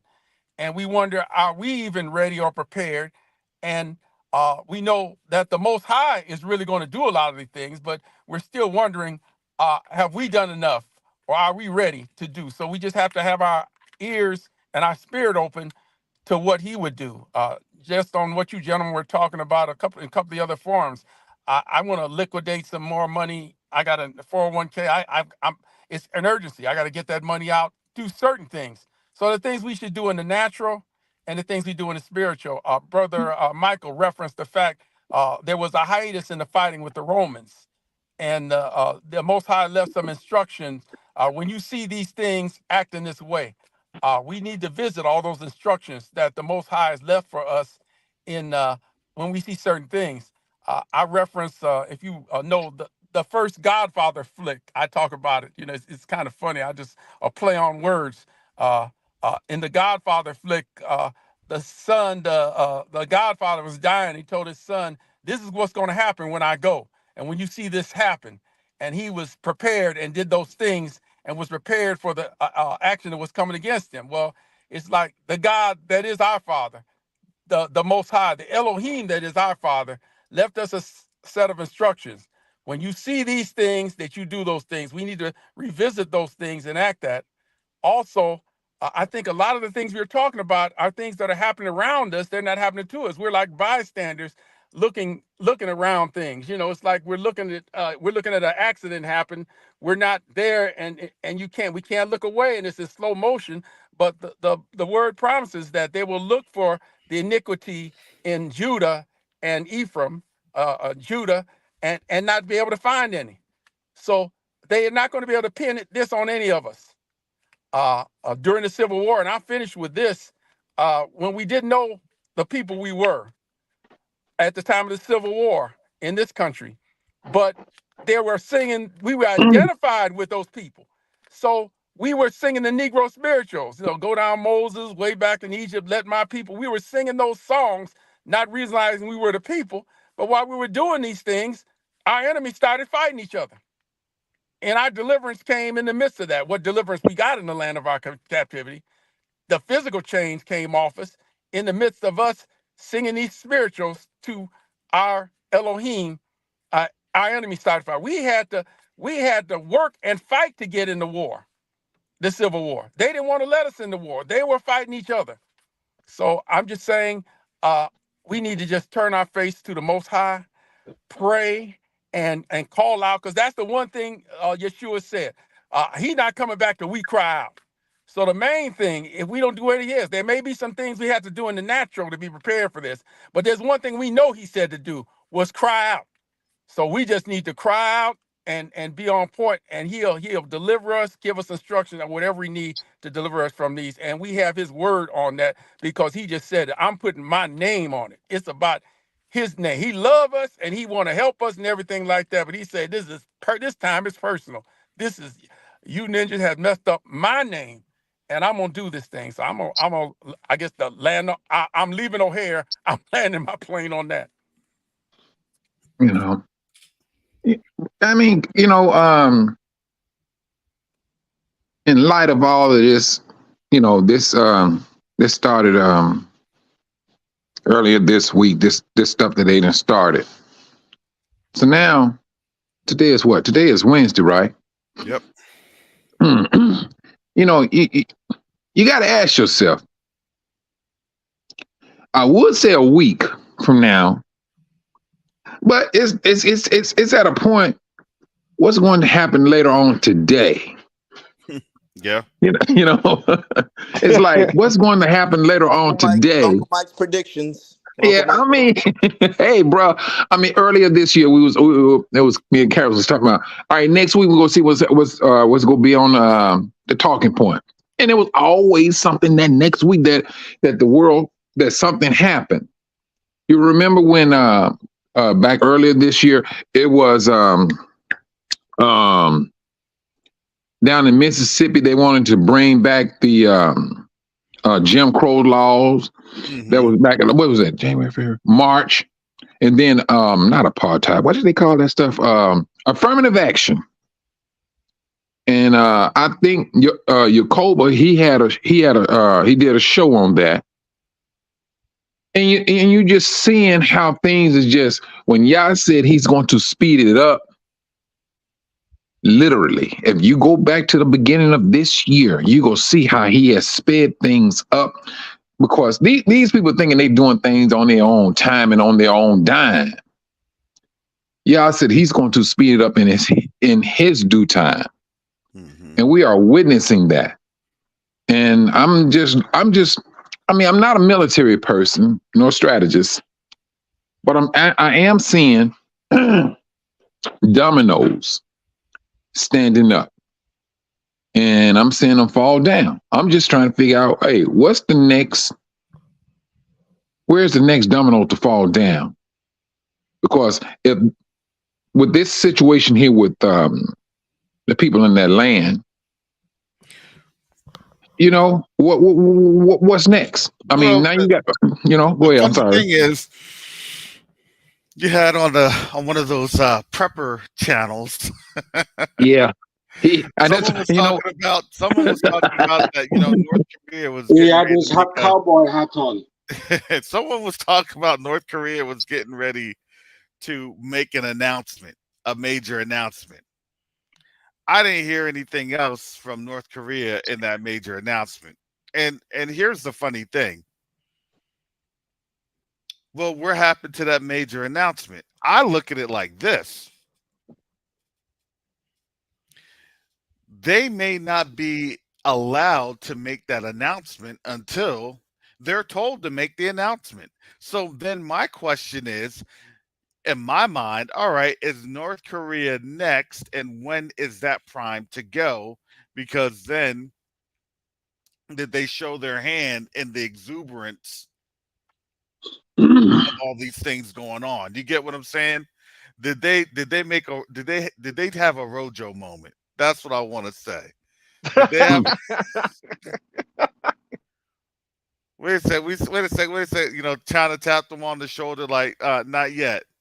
Not yet. Oh, but I thought we were going. No. That's next month. You got your 1 and your 0 crossed. We're doing it in November. You know what I'm saying? So it's not like we haven't seen these hot points of global insecurity.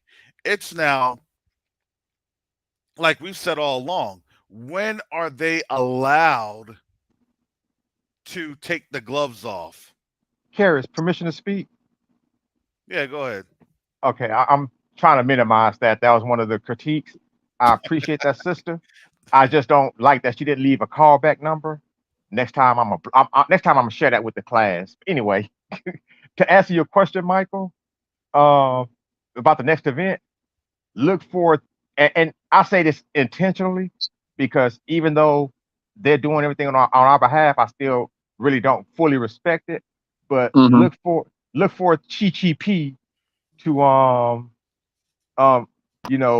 urinate on the capital of Taiwan. I'll just leave it at that. I don't think that that's going to be. See, I think our timing. Like when I said how the chessboard was set up yesterday, you have to understand the timing. The king doesn't move on the board until the king is ready to move. All the other pawn pieces, all the other distinguished pieces, they move first. You see what I'm saying? Like, to me, Taiwan and them moving on Taiwan, that's one of the late stage moves. And then once Taiwan has moved on, it's like, all right, now we move towards now we move towards checkmate. Now we move towards putting the U.S. in checkmate. That's what I look at. That's how I decipher that.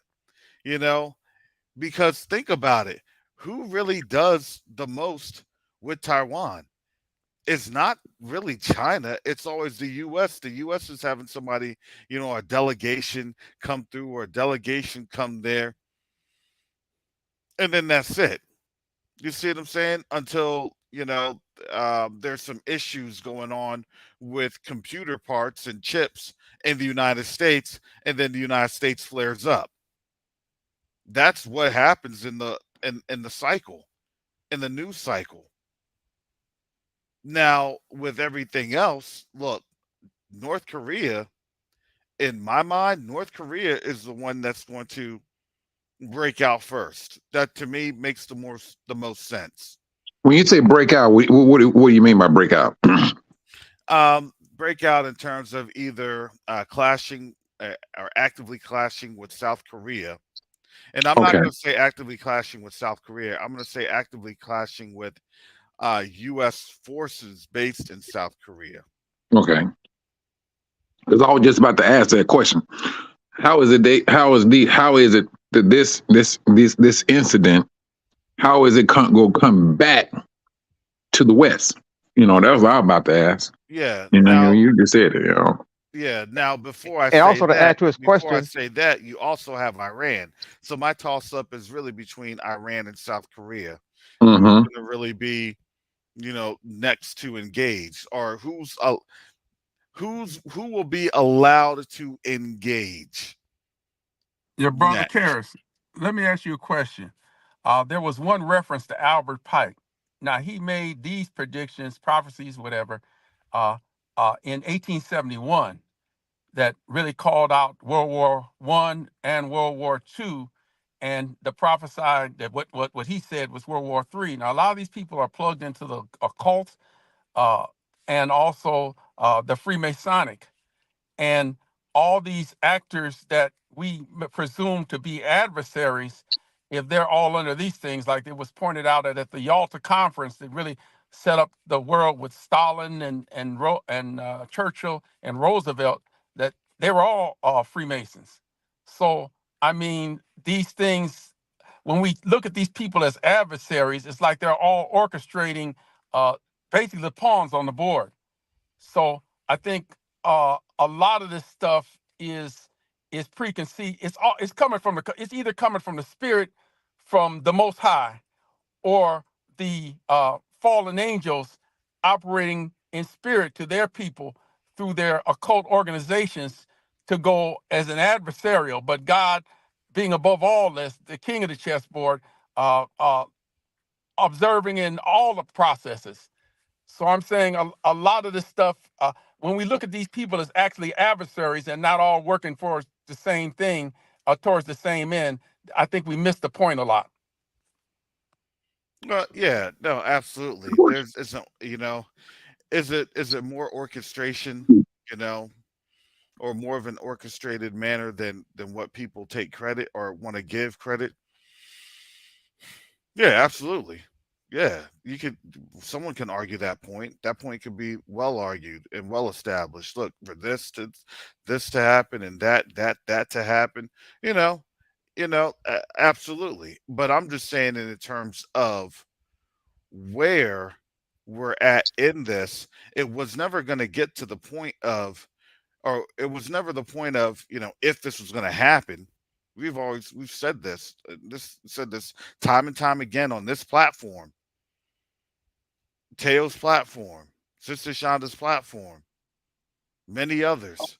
It was never a question of if, it was going to be a question of when, because when would it be allowed?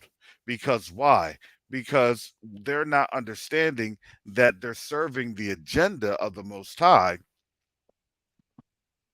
through this conflict. And this conflict that they believe is going to benefit them is that this then creates the next kingdom, that next BRICS kingdom. That's right. hey, Karis, can I caution people about something too as well? And this is only for the gullible, for all of those who are believing these white folk, sorry, W's for saying look, it's prophecy. Israel's being, roundabout encompassed or whatever. I take you to Matthew 24:24, but more accurately, I have to say read, Joel 3, because that's what it's looking like to me. Well, yeah, yeah, folks don't know the difference between Israel and Edom. And it's but I mean, but that's the case. You get what I'm telling you? Look, we can only testify for so much, and then if you don't want to listen, then you know what?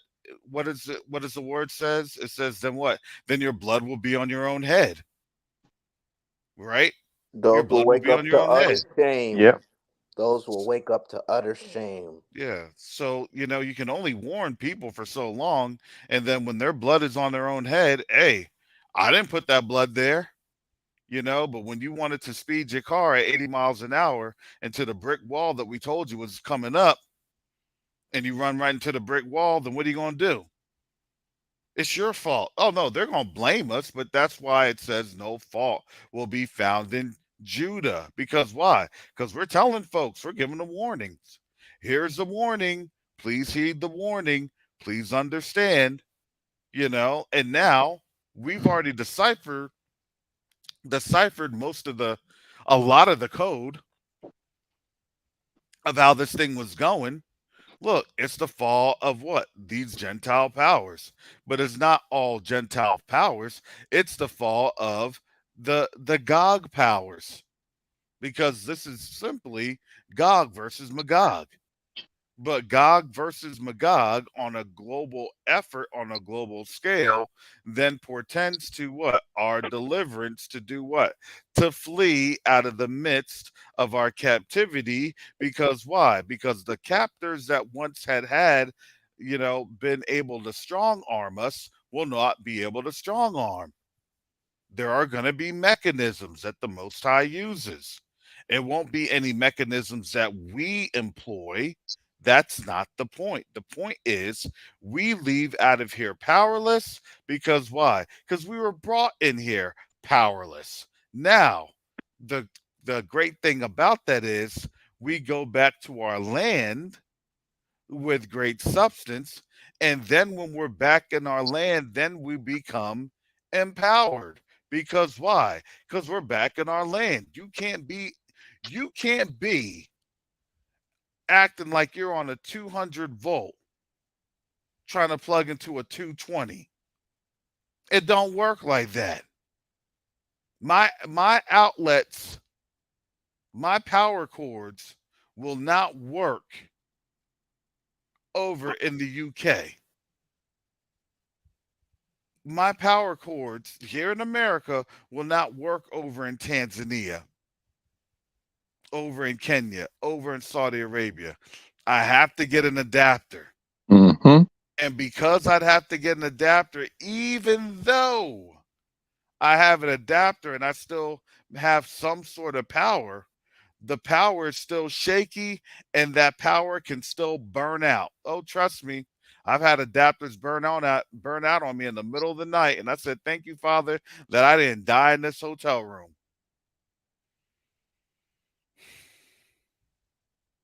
But our true power source is on the land. So I don't care what people try to say. Oh, yeah, we're going to be empowered to do this and do that. No, you're not.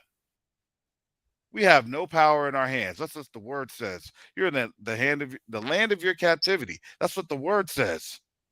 And it hurts to realize that we have no power. I get it because we are a very proud people. Man, I need to, look what I do, look what I can accomplish. No, we have to literally sit here and witness and take notes and tell our children and our children's children and our children's children's children forever what the Most High did when he took us out of the land of the north. That's the whole argument of this. Nobody's going to be forming up black militias. They will try to say that because you want to know why? Because they want to try to have that manipulative witchcraft to get folks oh, know what?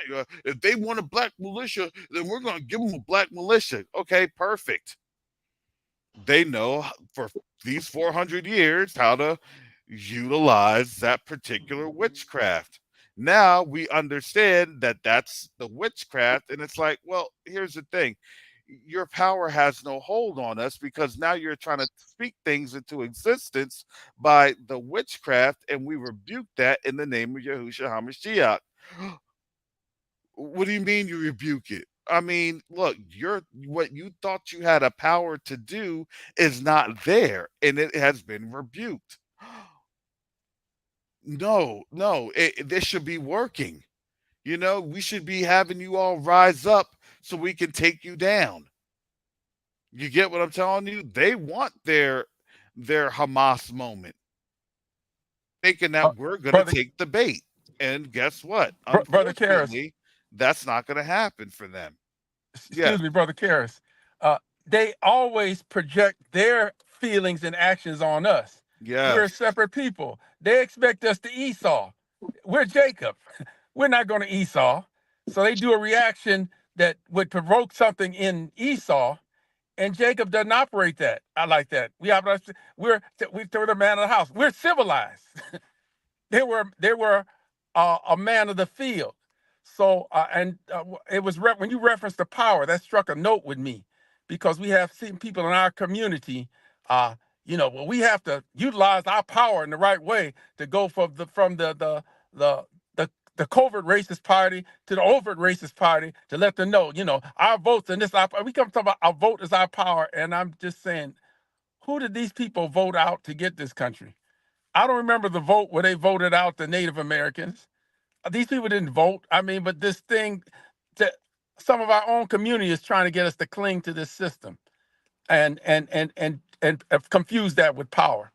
And to the levers, the people that have the real levers of power manipulate those things.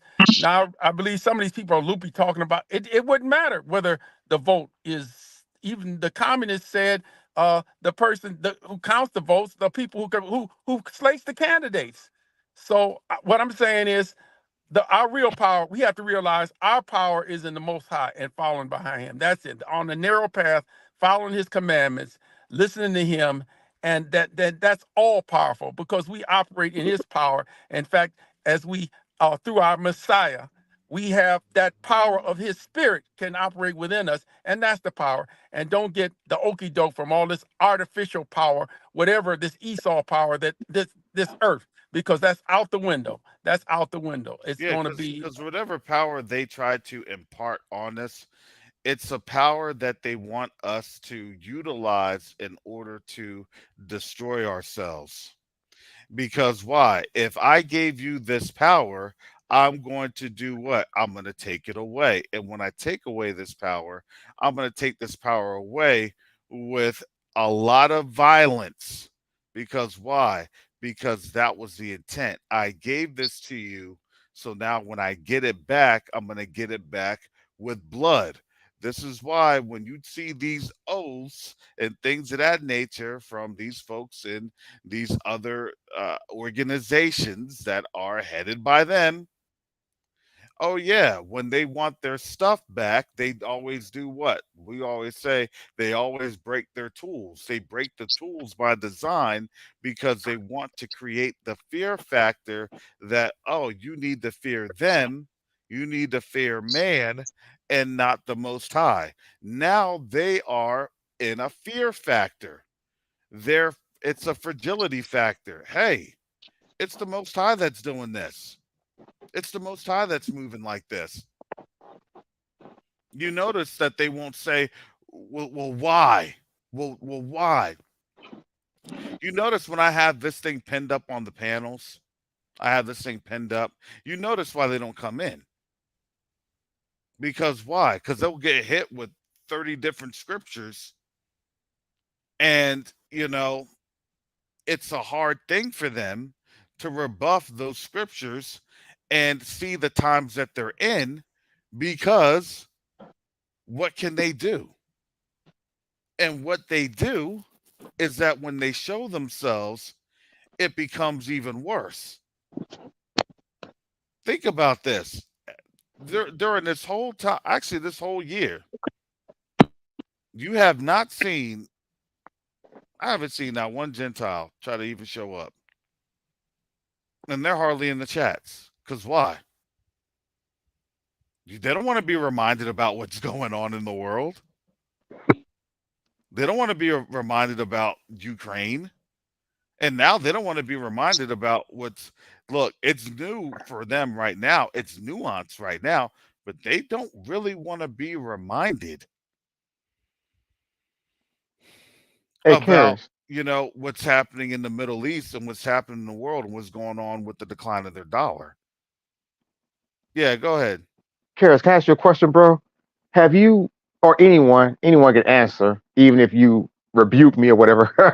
Have anyone heard of any more Israel assaults on Gaza? Let's say from between 2 o'clock yesterday afternoon until now, this moment that we're on this panel. No, I'm looking at it, and look, a lot of that media is going dark. Well, I'm gonna tell you why. I'm gonna tell you why right now. This is why y'all need to correspond with me and let me feed y'all this information. I will make y'all fat with it. Uh, hey Moss, I'm just gonna say it in code, has threatened that they will broadcast an education each time one of the 6 point Oh, star drops something over there. oh yeah. Every time there's a hostage, a hostage will be deleted by Thank Hamas. you. Yeah. That's And what they threaten. I'm not laughing, but I Yeah, that's what they threaten, is that a hostage will be deleted by them if there's aggression and things of that nature. I just saw an article, and it talked about that they were going to try to send in the SEAL team for hostage rescues. This is coming from out of the Daily Mail. I'll go ahead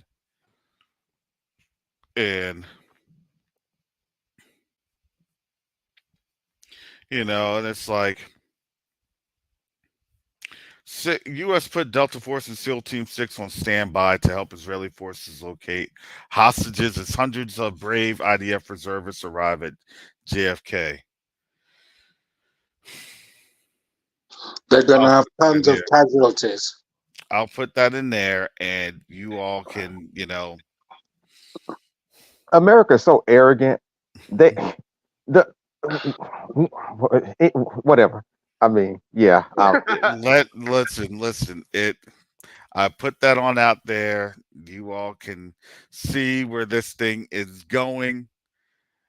And, I look at it and it's like, it's it saddens me that they're just throwing money into a pit, into a hole.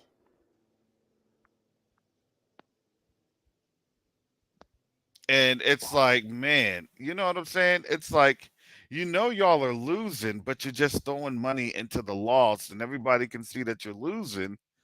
And it's like, well, what else can we do? They're confounded, and I don't know what else they could do. I Mm-hmm. mean, it's just crazy, and especially if, I mean, for me, I can't watch some of these, like, these news reports of them, because the narrative they spin is just so disgusting and so false and wrong. And like they'll say, honestly, the trope, brother Karras, that Mm-hmm. this attack is one of the worst attacks on our people in history, and this is a human rights civil, violation, and all those buzzwords they've been using to stoke fear and stoke action into people and stoke Yeah. more importantly hate and It's like invite the the attack division. scene from Birth of a Nation, the original Birth of a Nation. So the Mongols, the people grabbing up and so they got to rouse up the clan to rise up against these people, against the No, sand ninjas. let me That tell it's the same thing. They're trying to get up emotion, just drumming up people. That same hatred, but it's the same. It's the same picture from the same people that made the picture. It's a Birth of a Nation, 2023. man, let me tell you something. Adjacent sand Those ninjas, brother Rich. Arabs, those Arabs are the most adaptive second to only the Maccabees historically.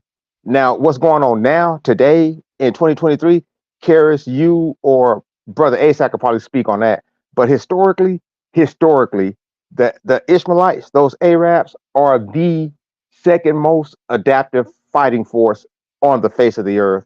If you smother and mop their behinds up, with the spy whole thing in Iraq with Saddam Hussein, those dudes adapt times 10 and fortify times 100. You Delta Force, Alpha Force, Beta Force, whatever, send whoever down there and go in those tunnels after them. I promise you, the next time they'll be seen is in front of a camera with a background with some little messages. America needs to get rid of that arrogance. It's really disgusting. It's funny, It's going to be Joe, interesting. because the actual Ishmaelites are in like Nigeria, and they're like the Boko Haram people you see. I feel like those are the real Ishmaelites, but I don't know if I just said something that got Karis in trouble. My bad if I did.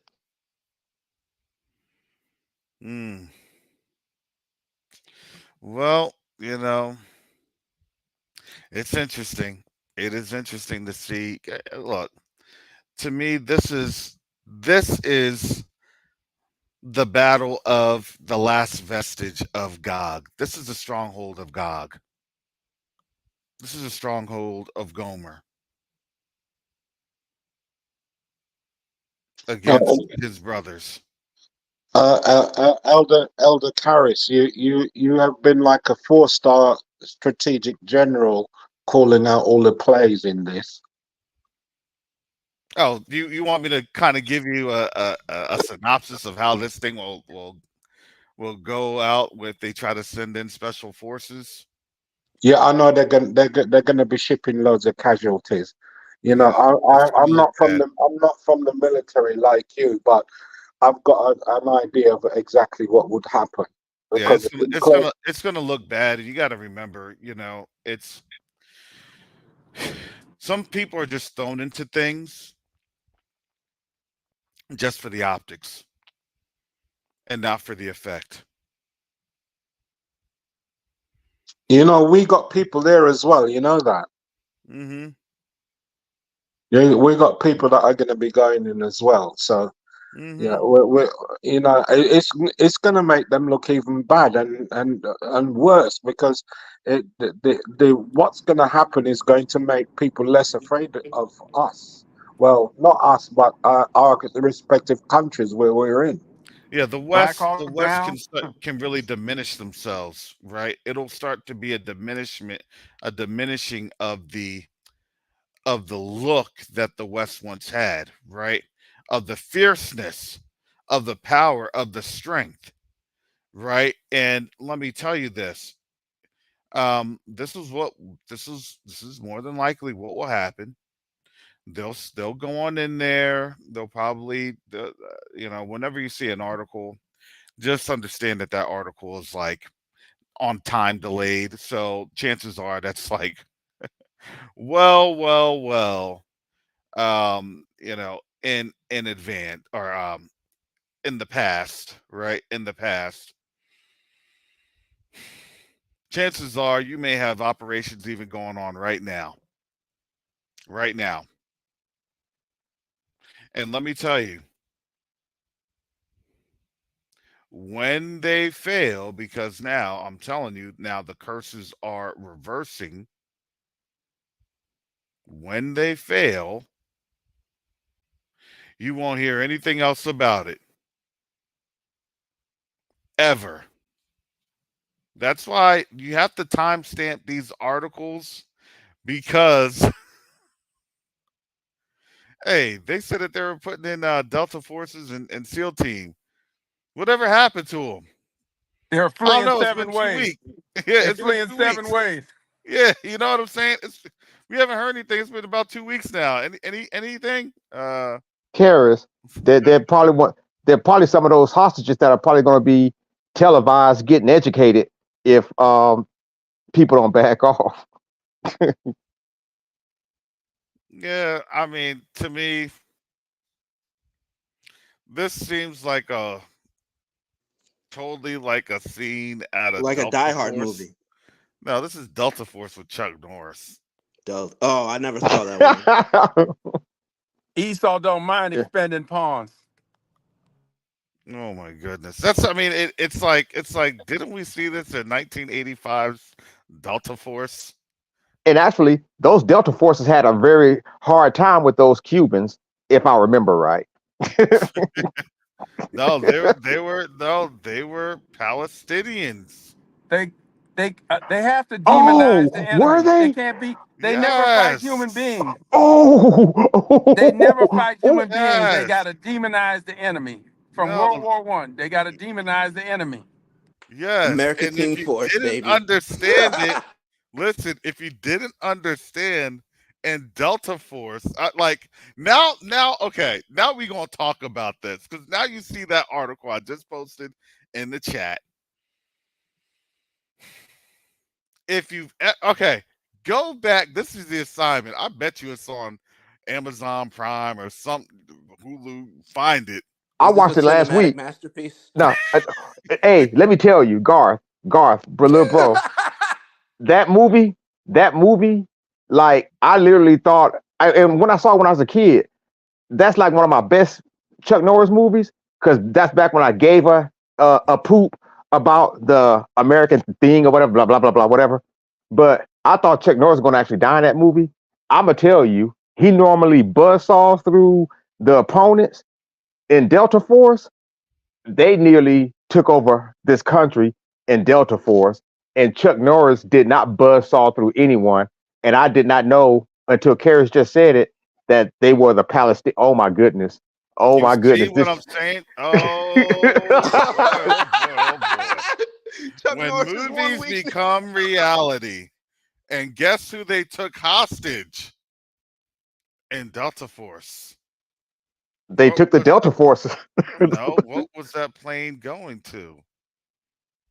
Oh, oh, wow, wow, That Oh, oh, that oh, oh, sandbox over oh, there. wow. oh! Where did that plane originate from? Out of Greece, No, Europe. no, no, no, Karras. I thought it came from Turkey. It was one of them. It was Greece or Turkey. Yeah, one of them. And then it deviated into what? Into an African nation? Nigeria, I think. No, it was not. I think it was like either Algeria or like Tunisia or Libya. I Oh, think it was okay. Libya. It was Libya. It went to Libya, and then it made its final destination into Palestine for the most part. But Karras, did you see how they were actually breaching America's soil? And guess where they breached from? Your state, if I remember correctly. Which oh, you're talking about that's Invasion USA. Well, I'm Oh, intrigued. okay, I that was gotta check Invasion this out. USA. Okay, that was the You one I think seen last yeah. week. Yeah, The- you're the- looking at Invasion USA. All right, where what- it's the Cubans slash Russians that Let were yeah, me invading. pose. Let me You yeah. know pose what this to though? you. You Let know me what pose though? this to you. Yeah, go ahead. In all of those movies, where there's an invasion, but who came off on top every time in these movies? Who came out on top? I know, Mike, but look. They're operating with a strong spiritual delusion. Also, Yeah, don't get it twisted. yeah. Now, they're amping themselves up. And here's the thing: it's like, what did you just see in Afghanistan? You know what I'm saying? They were saying that you and I'll never forget the day that you said, "Yo, this makes America look like the ultimate punks from here on out." Exactly. They're like, all right, bring it. That's what they want. Like, do you understand? That's the trap. Because that's what's going to be on people's mind. And I guarantee you, as they're going over on these C-17s, as they're going over on these aircraft, they're playing Delta Force as we speak.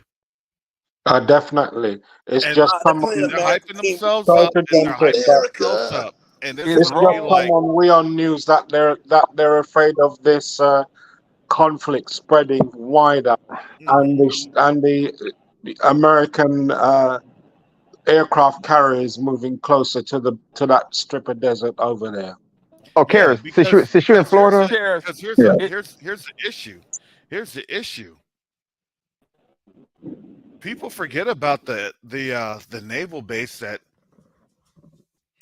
Russia has ships on or ships in Tarshish, Syria. Mm, Do you know that the their port base in is Israel is literally in owned by Tarshish. China? Their base is literally in like Saul of Tarsus, Tarsus. Their base is there. it's in Tarshish, It's, Syria. well, it's Rome fighting the barbarians again. This is the Rome. Rome is on the decline and fighting the barbarians, and the barbarians are winning, which is how No, Rome went down. no, it's actually the Medes and the Persians fighting the Greeks. That's it. That's it. oh, and let me tell you what Yeah, else. and the base has been there a long time in Syria. Matter of fact, that base has been there probably not or 8 or 9 years, maybe, because their base was there before um Assad and them finally, yeah, definitely since 2015.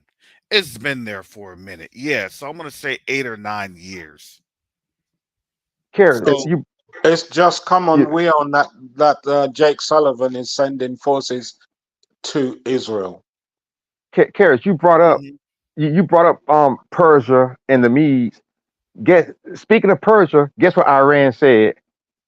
And I'm going to send Michael. I'm going to send all this to you tonight. So I got posted receipts.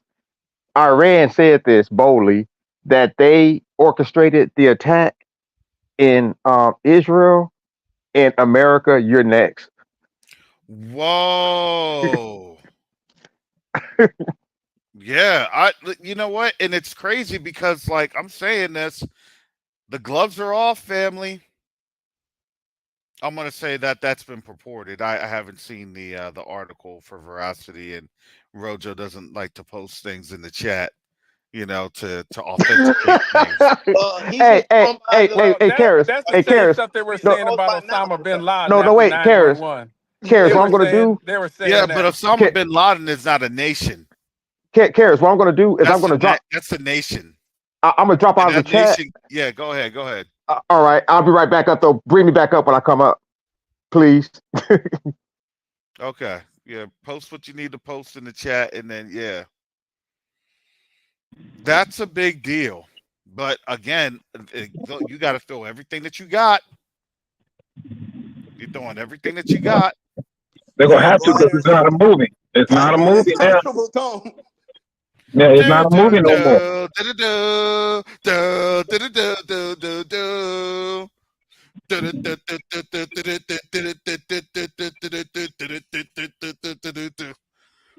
Colonel, Yeah, it's the major. Do those do days, do do do do. I didn't. I'm those just. days, those days of being in a movie thing. I think you go come off on top and you walking, you walking away with a pretty woman and everything, living ever. Those days are gone. That This that is that reality. movie recruited me. That movie recruited me at the tender age of 6, 7 years old. I said, I'm going into the military. I was already in a military family, but I was like, oh, I'm going into the military. I see Delta Force. I want to kick like Chuck Norris. America, here to Yeah, save the day. yeah, Karis. We had the original. Yeah. Karis, Slavery, Karis, yeah. it Karis. In my generation, we had the original GI Joes and all those military guns until they started showing them films, helicopters coming back from Vietnam with the bodies and the blood hanging off. We got rid of all our military guns and toys and grenades. We all that stuff went out the window. Then they stopped showing that stuff on TV. Mm. It's a whole different ball game now. It's a whole different ball game. And this is the thing, and this is the reason why Karis had this show. Do I need to bring up my Beat Street clip? Do I need to bring up my Beat Street? Because it looks like everybody's getting on the I think floor. for further edification, yes. Everybody's getting on the floor. Let me. I didn't think I was going to bring it on out. But man, everybody's getting on the floor. I'm just saying. Seriously, we're seeing WW2 propaganda now on the television stations. You sure this is the same Get Down they'll be doing in that desert strip, or this is a different Get Down? Fair use. Fair use. I'm gonna be rocking this Beat Street for a minute because I'm telling you this is very appropriate. But let me ask you something. Yeah, go ahead before I get this Beat Street on. I think this is the thing I would say to everybody. We gotta stay in contact. I mean, we see what's happening. Everybody's voicing an opinion and strategizing. We can laugh at things and all that, but one day, it's going to hit the fan, and all of us are going to be on a plateau that's going to be so serious to it's because now, hey, wait a minute, we got to know how to move. We're gonna have to know where to move, who to call, who to be with, people you can trust to watch your back, because you just can't go into the stores, man, and just get you some groceries. Like Karen said, you got to keep your neck on a swivel. You got to have a rubber neck now. Because it's turning up. It's turning up. You can go ahead and play the video, Karis. Yeah. Oh yeah, I just seen on Wheel now that President Biden is accusing President Erdogan of Turkey of training and arming people. They gotta serve them. They said, we gotta get on the floor and serve them. Come on, gotta get on the serving floor. Fair use. Oh, they didn't go on the floor. Great. Here we go. Oh, you want this? Oh, y'all Greeks want this? Yeah. All right, come on, God. I got you. Yeah. We break into the God's house right here. We say, yeah, look at that. Look at that top rock. Ah! Look at that spin. You gotta walk away. Walk away from the spin. This is our land now, fool. I would play You Got Served. But You Got Served. It doesn't have the same effect, in my opinion. Nah, You Got Served is terrible. Don't. Nah, that's who you're eccentric. Served. Hey, Michael, check email, bro.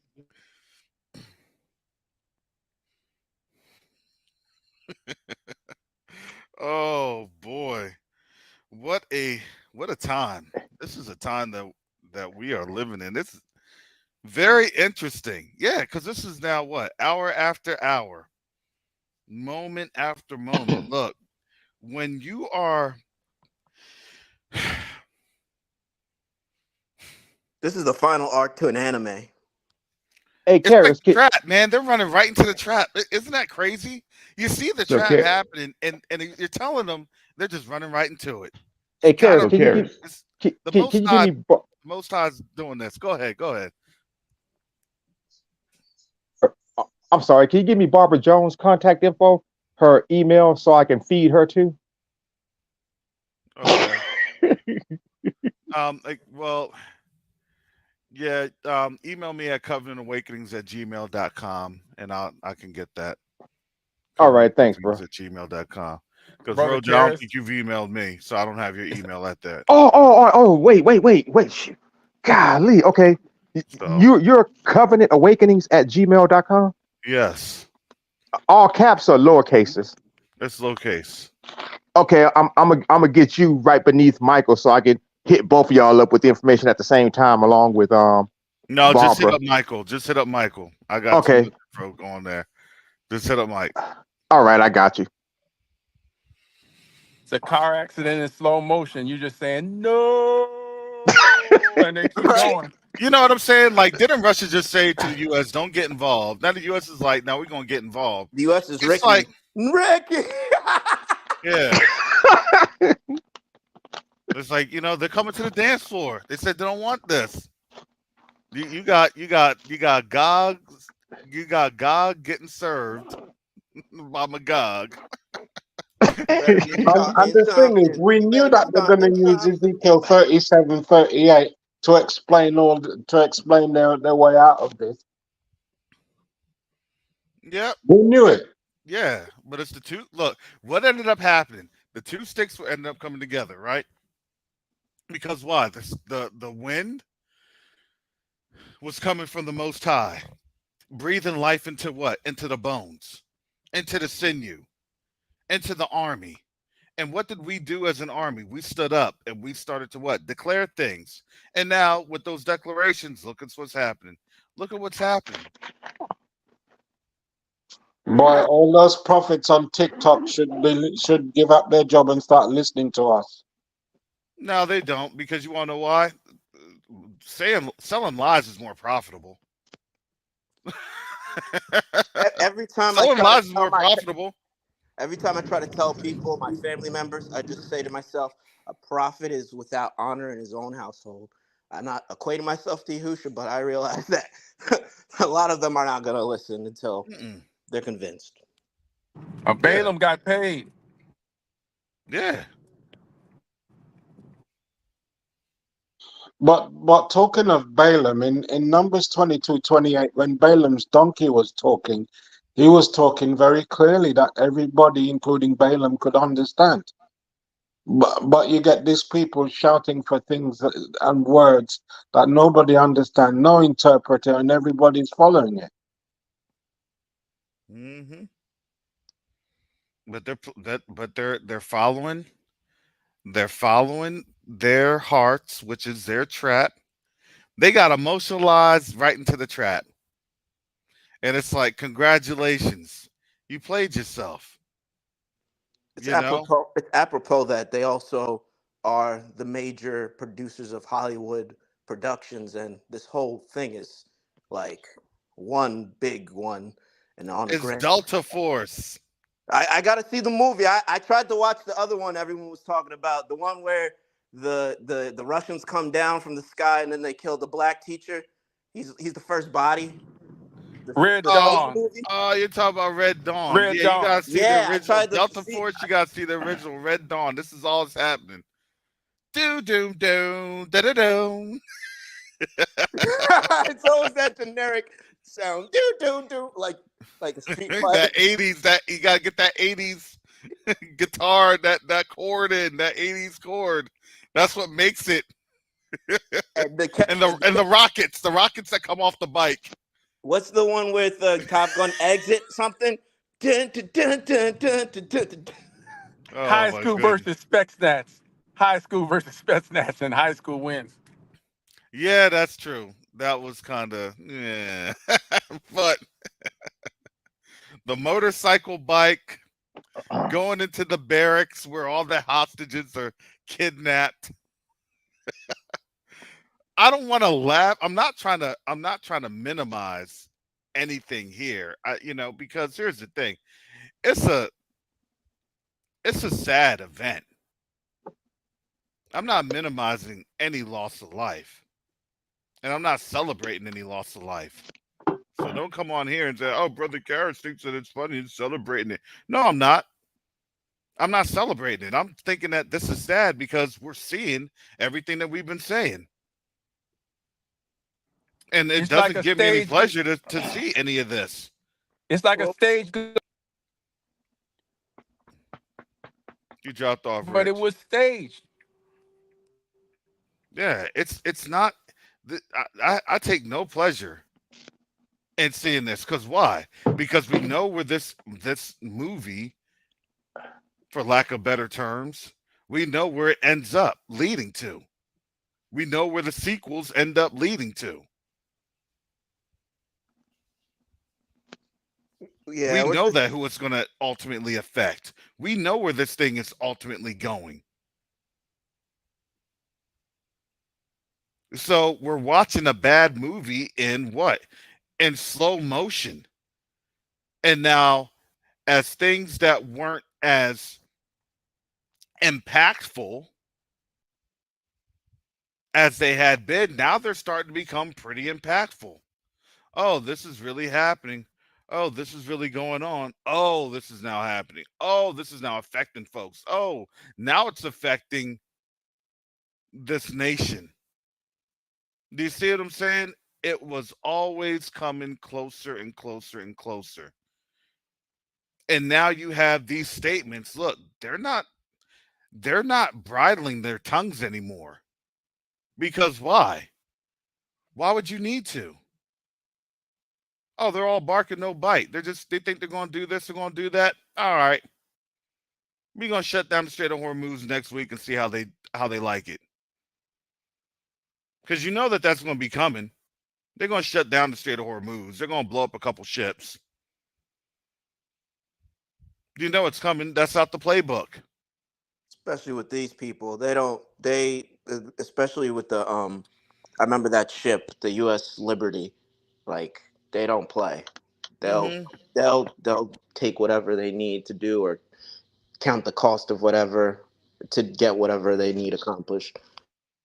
Yeah, what's gonna be the next USS Cole? Right? Oh, speaking of USS Cole, Yemen is getting into the fray. They're already sending people out there to the sea to meet up with the Navy, that aircraft carrier from the United States, and tell Isn't them that to turn crazy? around. Yeah, because yeah, like freedom of navigation is going to be hindered, and when freedom of navigation is hindered, guess what that does? That fragility works in so many multiple factors. It works in the monetary factor. When you see people getting scared, they're going to want to do what? Well, I got to pull my money to go somewhere. I got to pull my money to go to do this, and in the reality of it, the folks that would be scared about pulling their money, well, it's a not gender, but it's an age group that can say, well, you want to know what, I got to pull my money. It's an age group that does that. And guess what, that particular age group, that particular demographic, well, now they're looking in terms of, okay, where's the safe harbor? And there's really no places that's a safe harbor. If you were to, for them, this is what they think, if they were to push their money into Africa, and then they get cut off from Africa, well, guess what, that's a loss of money. They're not going to do that. That's a loss of funds. I'm not going to do that. They're looking at the risk, and these risks are only magnified. So when what do? Well, if I put my money in the banks, you know what, that bank could collapse, and then whatever money I had in that bank account could potentially not get paid. The They don't people have with to nothing to pay all lose aren't 200. stressing. They people are realizing you don't have to get paid all 250,000 that they've had with FDIC. It's an insurance. They insure you some money, but then they say we go after the bank to get, you know the rest of what's insured to you. How long will that be? Happens when the bank says, well, we're totally, insolvent, and there's nothing there. Oh, well, you know what? According to FDIC, we did this, we did that, and there you go. That's why they say we insure up to 250,000. Speaking of that, I'm about to send Michael another video. Speaking of what you're talking about, and I'll let y'all decipher it because I'll just send a video, and if y'all play it or discuss it amongst each other, but I'll be right back. Y'all inspired me. Yeah. We Oh we yeah. were crazy to believe in fiat money anyway. That was insane. Well, but they made it right. If you market it, and that's the biggest marketing campaign. If you market it, then guess what? That means that that marketing is the greatest tool for this nation. This nation was it was a big old it was marketed to the world that this is this is that, this is the land of the free, home of the brave. That was the marketing.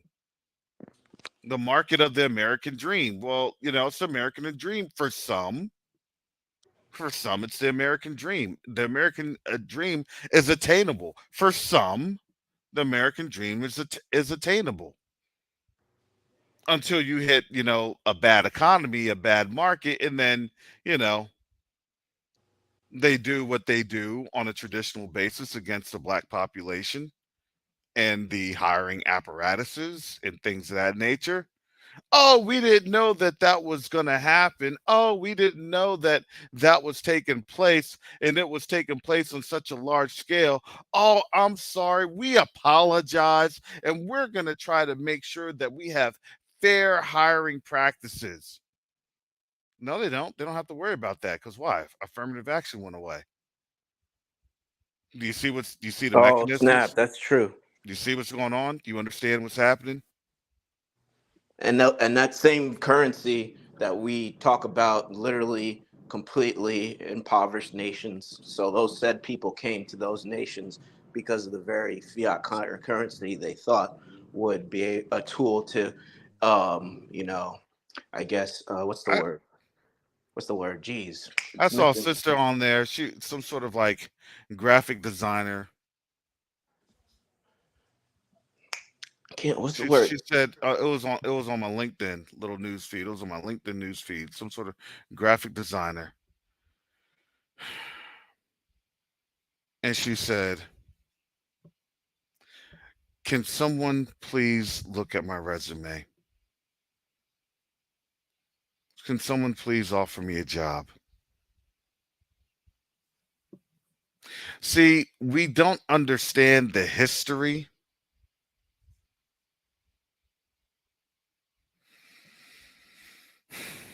because you have to remember it. They try to always cloud it as, oh, it's not happening, that's not going on, that's not this, that's not that. And then, when it comes to, oh, Department of Labor and Statistics, they did recognize an uptick, they'll say this, an unusual uptick in African Americans not being hired. Oh, this is a strange anomaly. Yeah, they had to admit that it's happening. You see what I'm saying? They always had to say, we had to admit, we had to do this, we had to. Thanks for validating what we're already going through. I appreciate it. It's just a perpetual cycle of gaslighting and contention, and it's just annoying at this point. We're just all over it, and our patience and our intelligence has worn thin.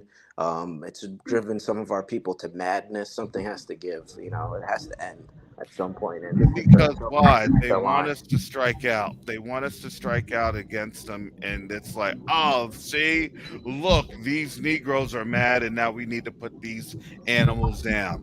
So don't You know think what? that what they say about the folks over in Hamas and the Palestinians with, equating them to animals and things other than humans. Remember, we get the same treatment. But Well, remember, yeah, they're just projecting.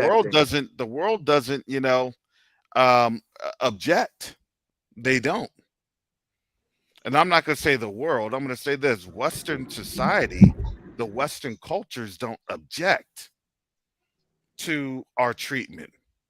They only object to our treatment when it starts to hurt them in the pockets. Just like that said nation that they're over there going against the people you're saying that are animals. It's all Hmm. encompasses, and you're literally right. This is like what I didn't realize until like my awakening to that, and then even being around these people too, you realize how huge of a figure it is in white supremacy. It really is. It's like the last stronghold. This is their sacred cow of white supremacy. Egypt was kind of, they had Egypt for a while, and then people were like, nah, you crazy, you're bugging.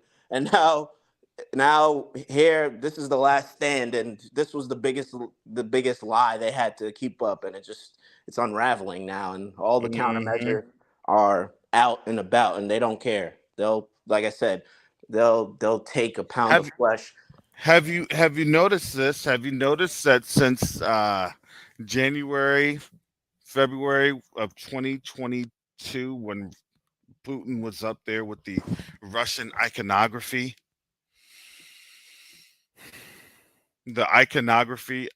of the saints, of the Israelite saints, and the actual complexions of them. Have you noticed Yes. in that Yes. iconography, Yes. nothing has backed down. Nothing has backed Yes. down. And when I was Correct. explaining that to people, I said, "Look, Putin is waging a holy war, and remember, even the Russians had said it's what, a holy war. And remember, Correct. everything was going on, and it's like no." And I said this. I said this is not going to stop with Ukraine. It is not going to stop with Ukraine. Yeah, you did call it. That's absolute. That was absolutely correct. I think um, we were.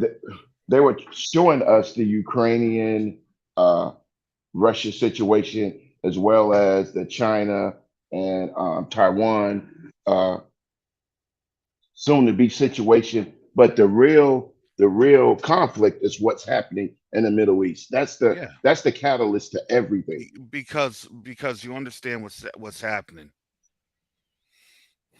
All the vassal states are going to be put under pressure, and they're going to be forced to watch the king going down. Do you see what I'm saying? The vassal states are being put under pressure, and they're going to be forced to watch the king going down. And when they see the king going down, guess what? You can either what, die with the king, or you can do what, accept the new rulership. And to also add on to what you're saying, brother Karras, now Terrorists. January. Do you wonder about the wisdom of the Most High that He instituted the year of Jubilee that break up the economy so you don't get oligarchs. People can't just put generational wealth and keep it up, or generational poverty, and you don't get these oligarchs running against that when you break it up every 50 years. Yeah, well, the wealth stays what? It stays in the families. It stays in the apportioned measures, right? That's how that goes because it keeps things fair. But as the nation grew, as the people had grown, you would still have that particular land for the growth. And now in the fake land, the land that's being consumed by the desert, you're in a desert. It was going to be consumed by the desert, you know. But sorry, go ahead, brother Guard. Go ahead before you got cut off. To encompass your point about January 2022, it's funny now because I remember literally when Queen Lizzie died, and Kanye and Kyrie thing literally happened around the same time this time last year, and that things haven't backed down since then too. But it's funny how now around this time it's literally an even bigger psyop for these people because they already know, like, it was like another layer with that Kyrie and Kanye situation, and even like again with like the monarch dying and how things were shifting. That's all I wanted to say. Garth, Yeah, you are so the correct. imagery. Go ahead, brother Brian. Yeah, I was going to say Garth is so correct because this is what I'm seeing with that Kanye, Kyrie, and what's the other guy's name? Oh man, Nick Cannon. All of these cats. I think what was going on.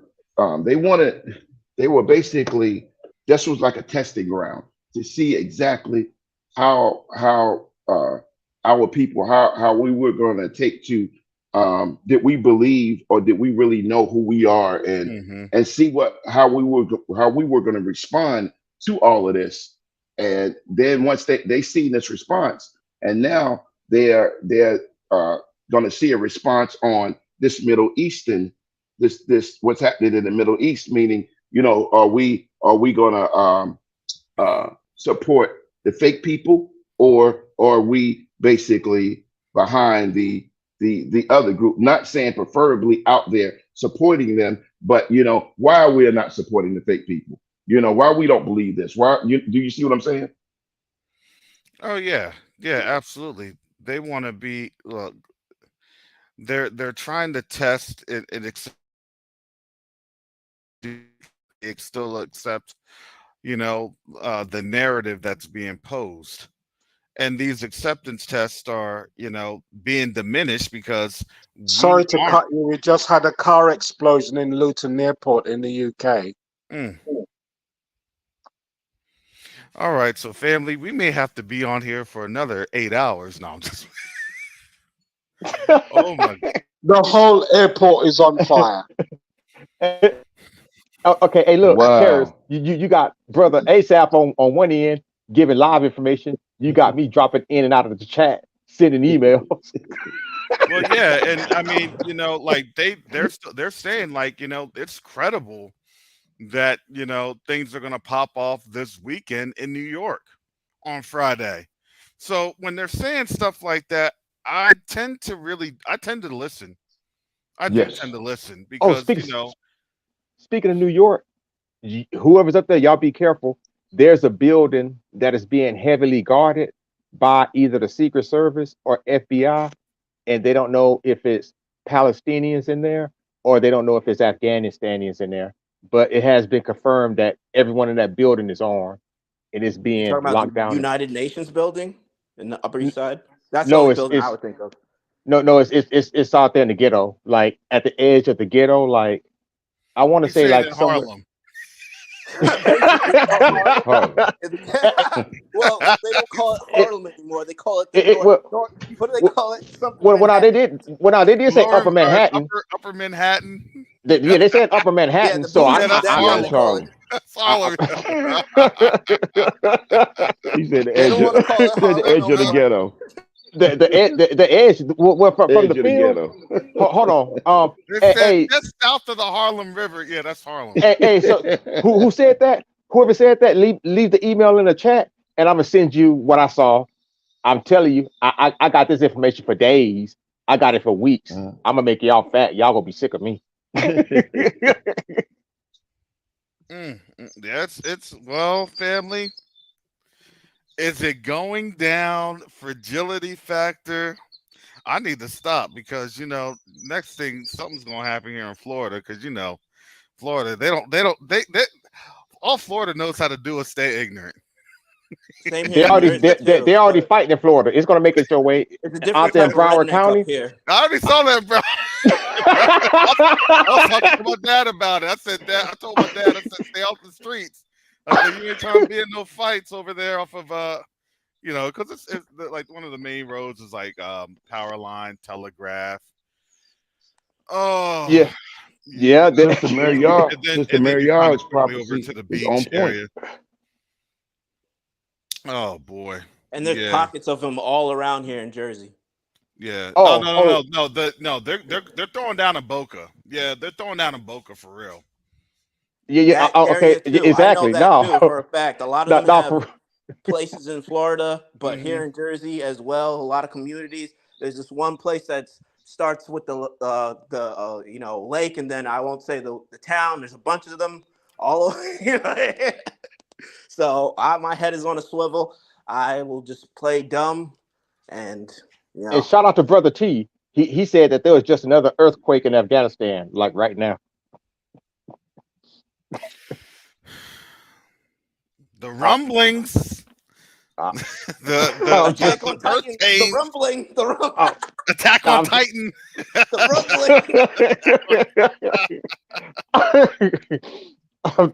It's getting crazy. It is getting, like I said, I'm here in Tennessee. I'm not afraid to tell people where I'm at. I mean, somebody want me, come get me. But I'm telling you, I'm surprised it ain't happening here quite yet. Besides some of these crazy W's trying to sabotage some of us brothers, which I think that's a targeted act because it's more than just me. It's like probably about 80 of us that's been targeted for sabotage. For what, I don't know. I mean, I stay low key. But I yeah, mean, I don't know, but I know here where I live that this is their safe haven, so I gotta be careful. Hmm. what you have those crazy folks, those W's up there around you? I got the W's, the U's, the I'm so, all of them. I can't with Yeah, you. I can't with you. I don't envy where you're at there, Garth. Yeah.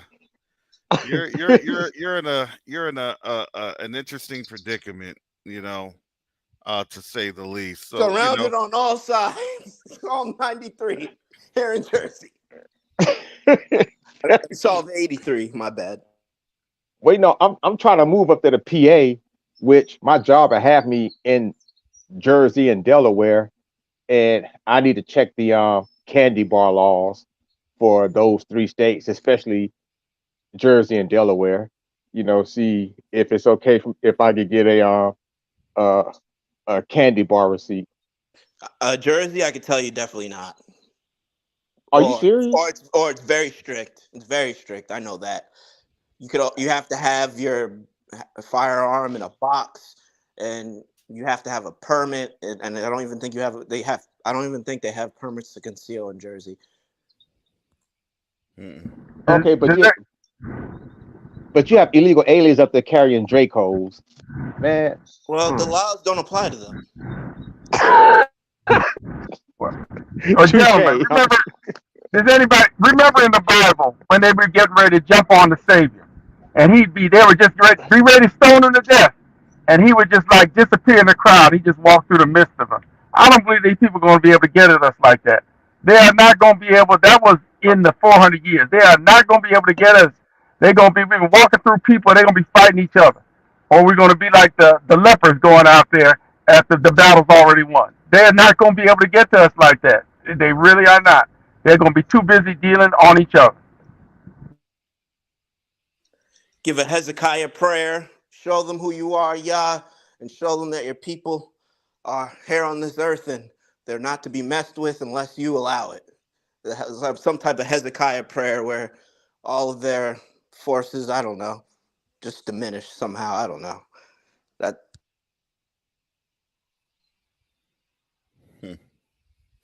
All right. Well, It's Black family, History Month over here, and things are really looking black for the W's. I saw what you did there. all right. With that, family, I'm gonna go ahead. I'm gonna get final comments. Final comments, family. I'll It's go that first. time. I'll go first.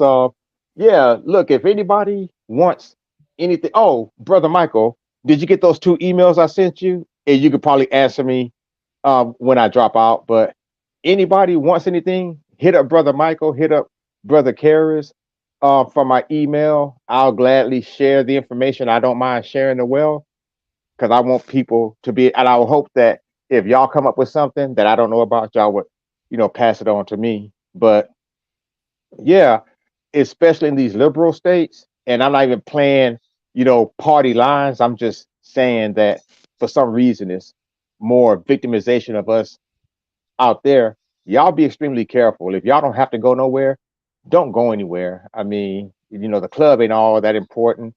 If you go to a movie theater or go to a park, go in groups, you know, take a picnic basket, complete with candy bars and Dr. Dre and company, just keep yourself protected.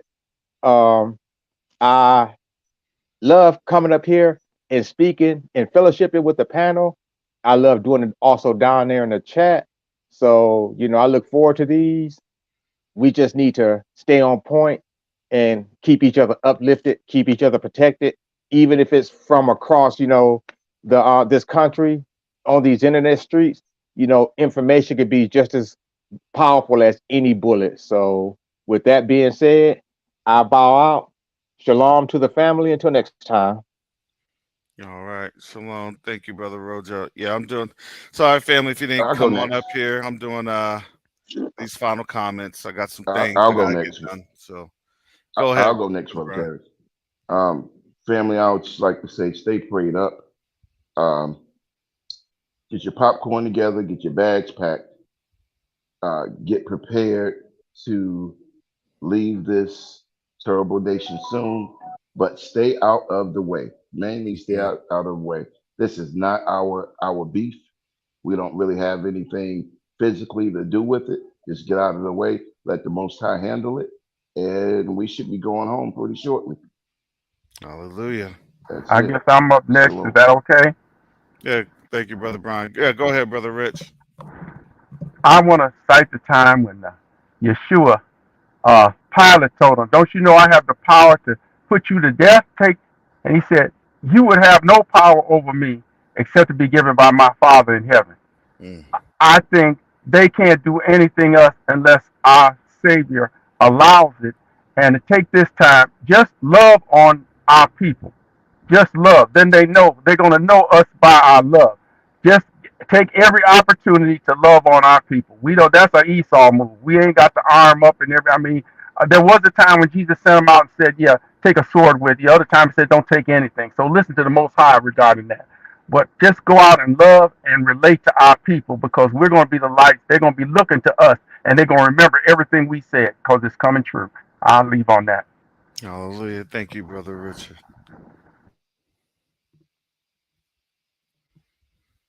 Who's up next? Mm, I'll go next. All right, And thank you. thank you, Brother Garth, and thank you, Covenant Awakenings, for having me on. It's a pleasure to be on all the time, and that I can get on now that I'm back to work. But as we look at the situation right now, it's looking dire for the W's. You know, they've had it real good for many years, and it's not like 1973 where they're going to declare a victory and everything goes back to normal after that. Nothing's not going back to normal. We just have to stay prayed up and pray for our people because our people are stubborn and stiff-necked. You know, the eschatology that we were taught in Sunday school is not playing out, and our people are still hanging on to this Christianity like it's a life jacket. But we know that we haven't got long to go, and we must be ready to receive all those people who've been deceived by the theology that we've been taught. And Brother Caris, thank you for the work you've been putting in. And I'd like to thank all the panel for your prayers and your support because we haven't got such a huge network of support over here in the UK. It's just a handful of us here. But we thank you for your love and support and keep prayed up. I can't wait to see what next week is going to bring. Shalom. Exactly. Absolutely. Shalom. Are we gonna make it to next week? That's gonna be the question. Brother Garth. Yeah, thank you for having me, Brother Karis. I just implore people to stay prayed up and to keep your head on a swivel. And like Brother Richard said, to embrace our people, try to be patient with them. And, if they have a thirst for knowledge, try to help them. As far as, us being going through this, it's crazy to see the times that we're in. I just remember the time when it was like what, maybe 13 years ago when I was like 21 and I was just starting to realize how fake the world was. And then I just started to, become born again. And then I realized that we're all made for these times, and there's no time to be fearful. We have to stay prayed up. These people can only do anything to our bodies, but they can't do anything to our soul. We belong to the Most High, and He gives us the victory to go against any hardships or any challenges.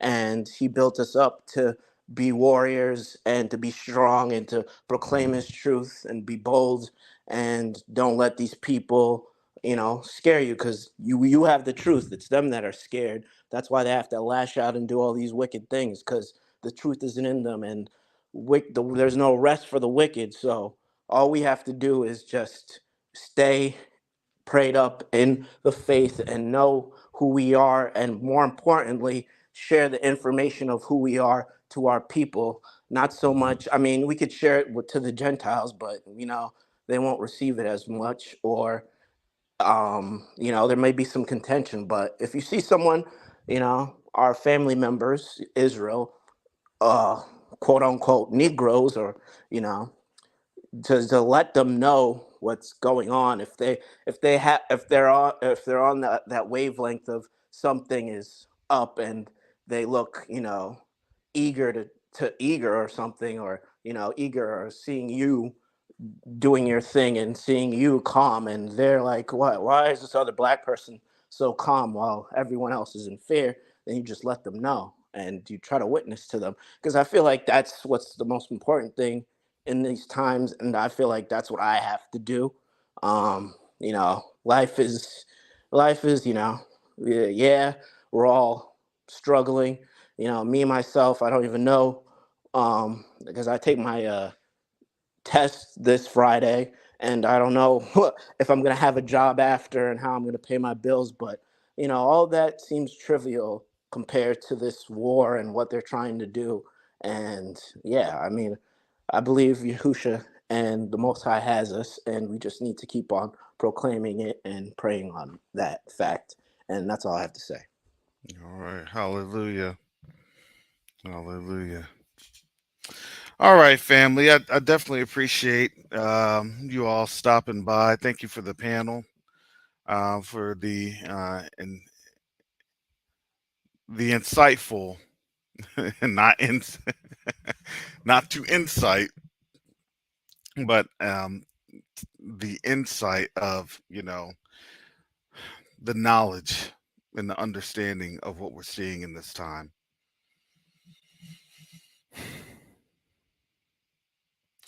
I'm going to say pray for our people and pray for the people to be able to understand what's going on in this time.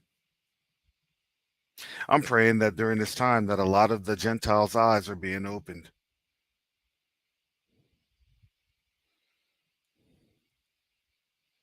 Because honestly, salvation's between them and the Most High. And I'm not going to be in any way or be any stumbling block in choosing the Most High. I know that there's a way that we present information amongst ourselves, and there's a way that we present information to them. And it can be a little bit crass. I understand that.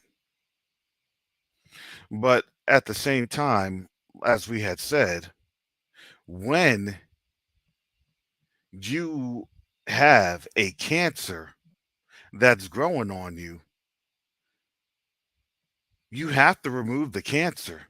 And when you get mad at the people that are trying to tell you that you have a cancer growing on you, well, that cancer, guess what? It's going to metastasize, and it's going to start getting deadly, and it's going to start cutting off vital functions, and then you will die.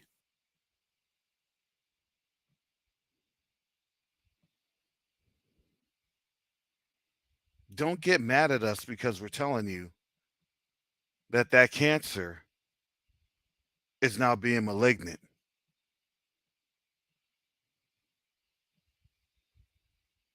You've all had years. I remember when I woke up October 8th of 2016, I was going to do like, hey, this is my wake up week. This is when I officially woken up. And the crazy thing is my wake up week, 7 years, this is what happens. This is what pops off.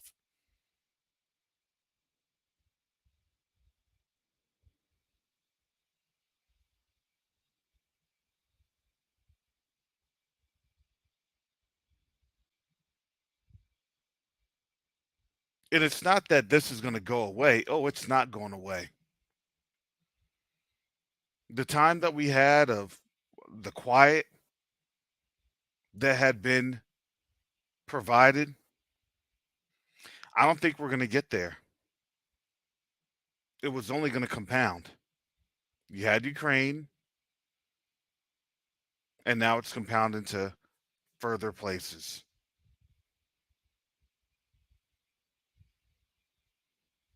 And I know our people, I get it. It's too much hurt and it's too much pain to even deal with Gentiles. I get it. I understand.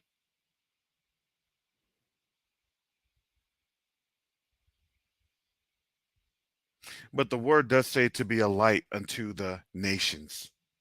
That includes Gentiles. The thing about being disciplined is that you have to get over being disciplined and then do the work.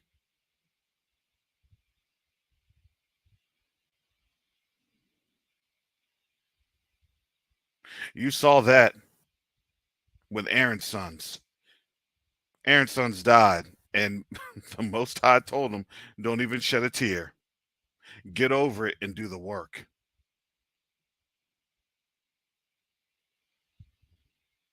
Don't worry about what he has in store for them. Because if your heart isn't in the right place, whatever he has in store for them can be in store for you too. Because you'll fall right into the trap.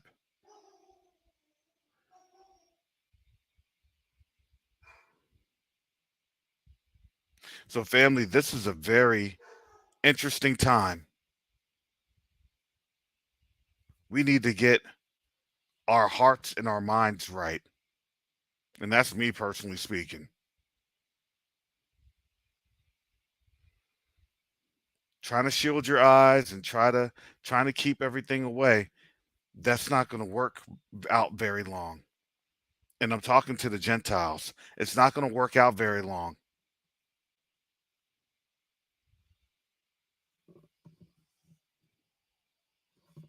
So keep that in mind.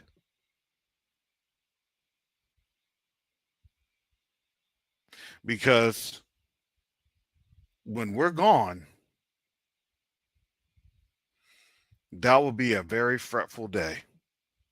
A very fretful day for them.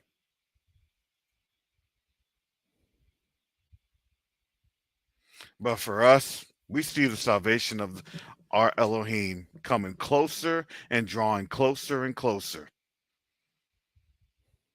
And no longer can we say it's a matter of if. It's now a matter of when. It's a matter of when. So again, watch out for each other, pray for each other, and continue to support Quest Unite Africa. Continue to support Quest Unite Africa.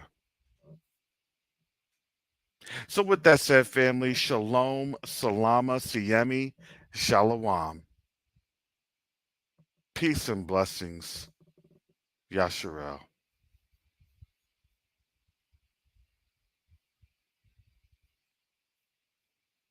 Tuna wageni watatu, Mheshimiwa Sebastian Kapufi mbunge, ambao ni wadau wa maendeleo kutoka Marekani. Wadau wa maendeleo kutoka Marekani. Karibuni sana.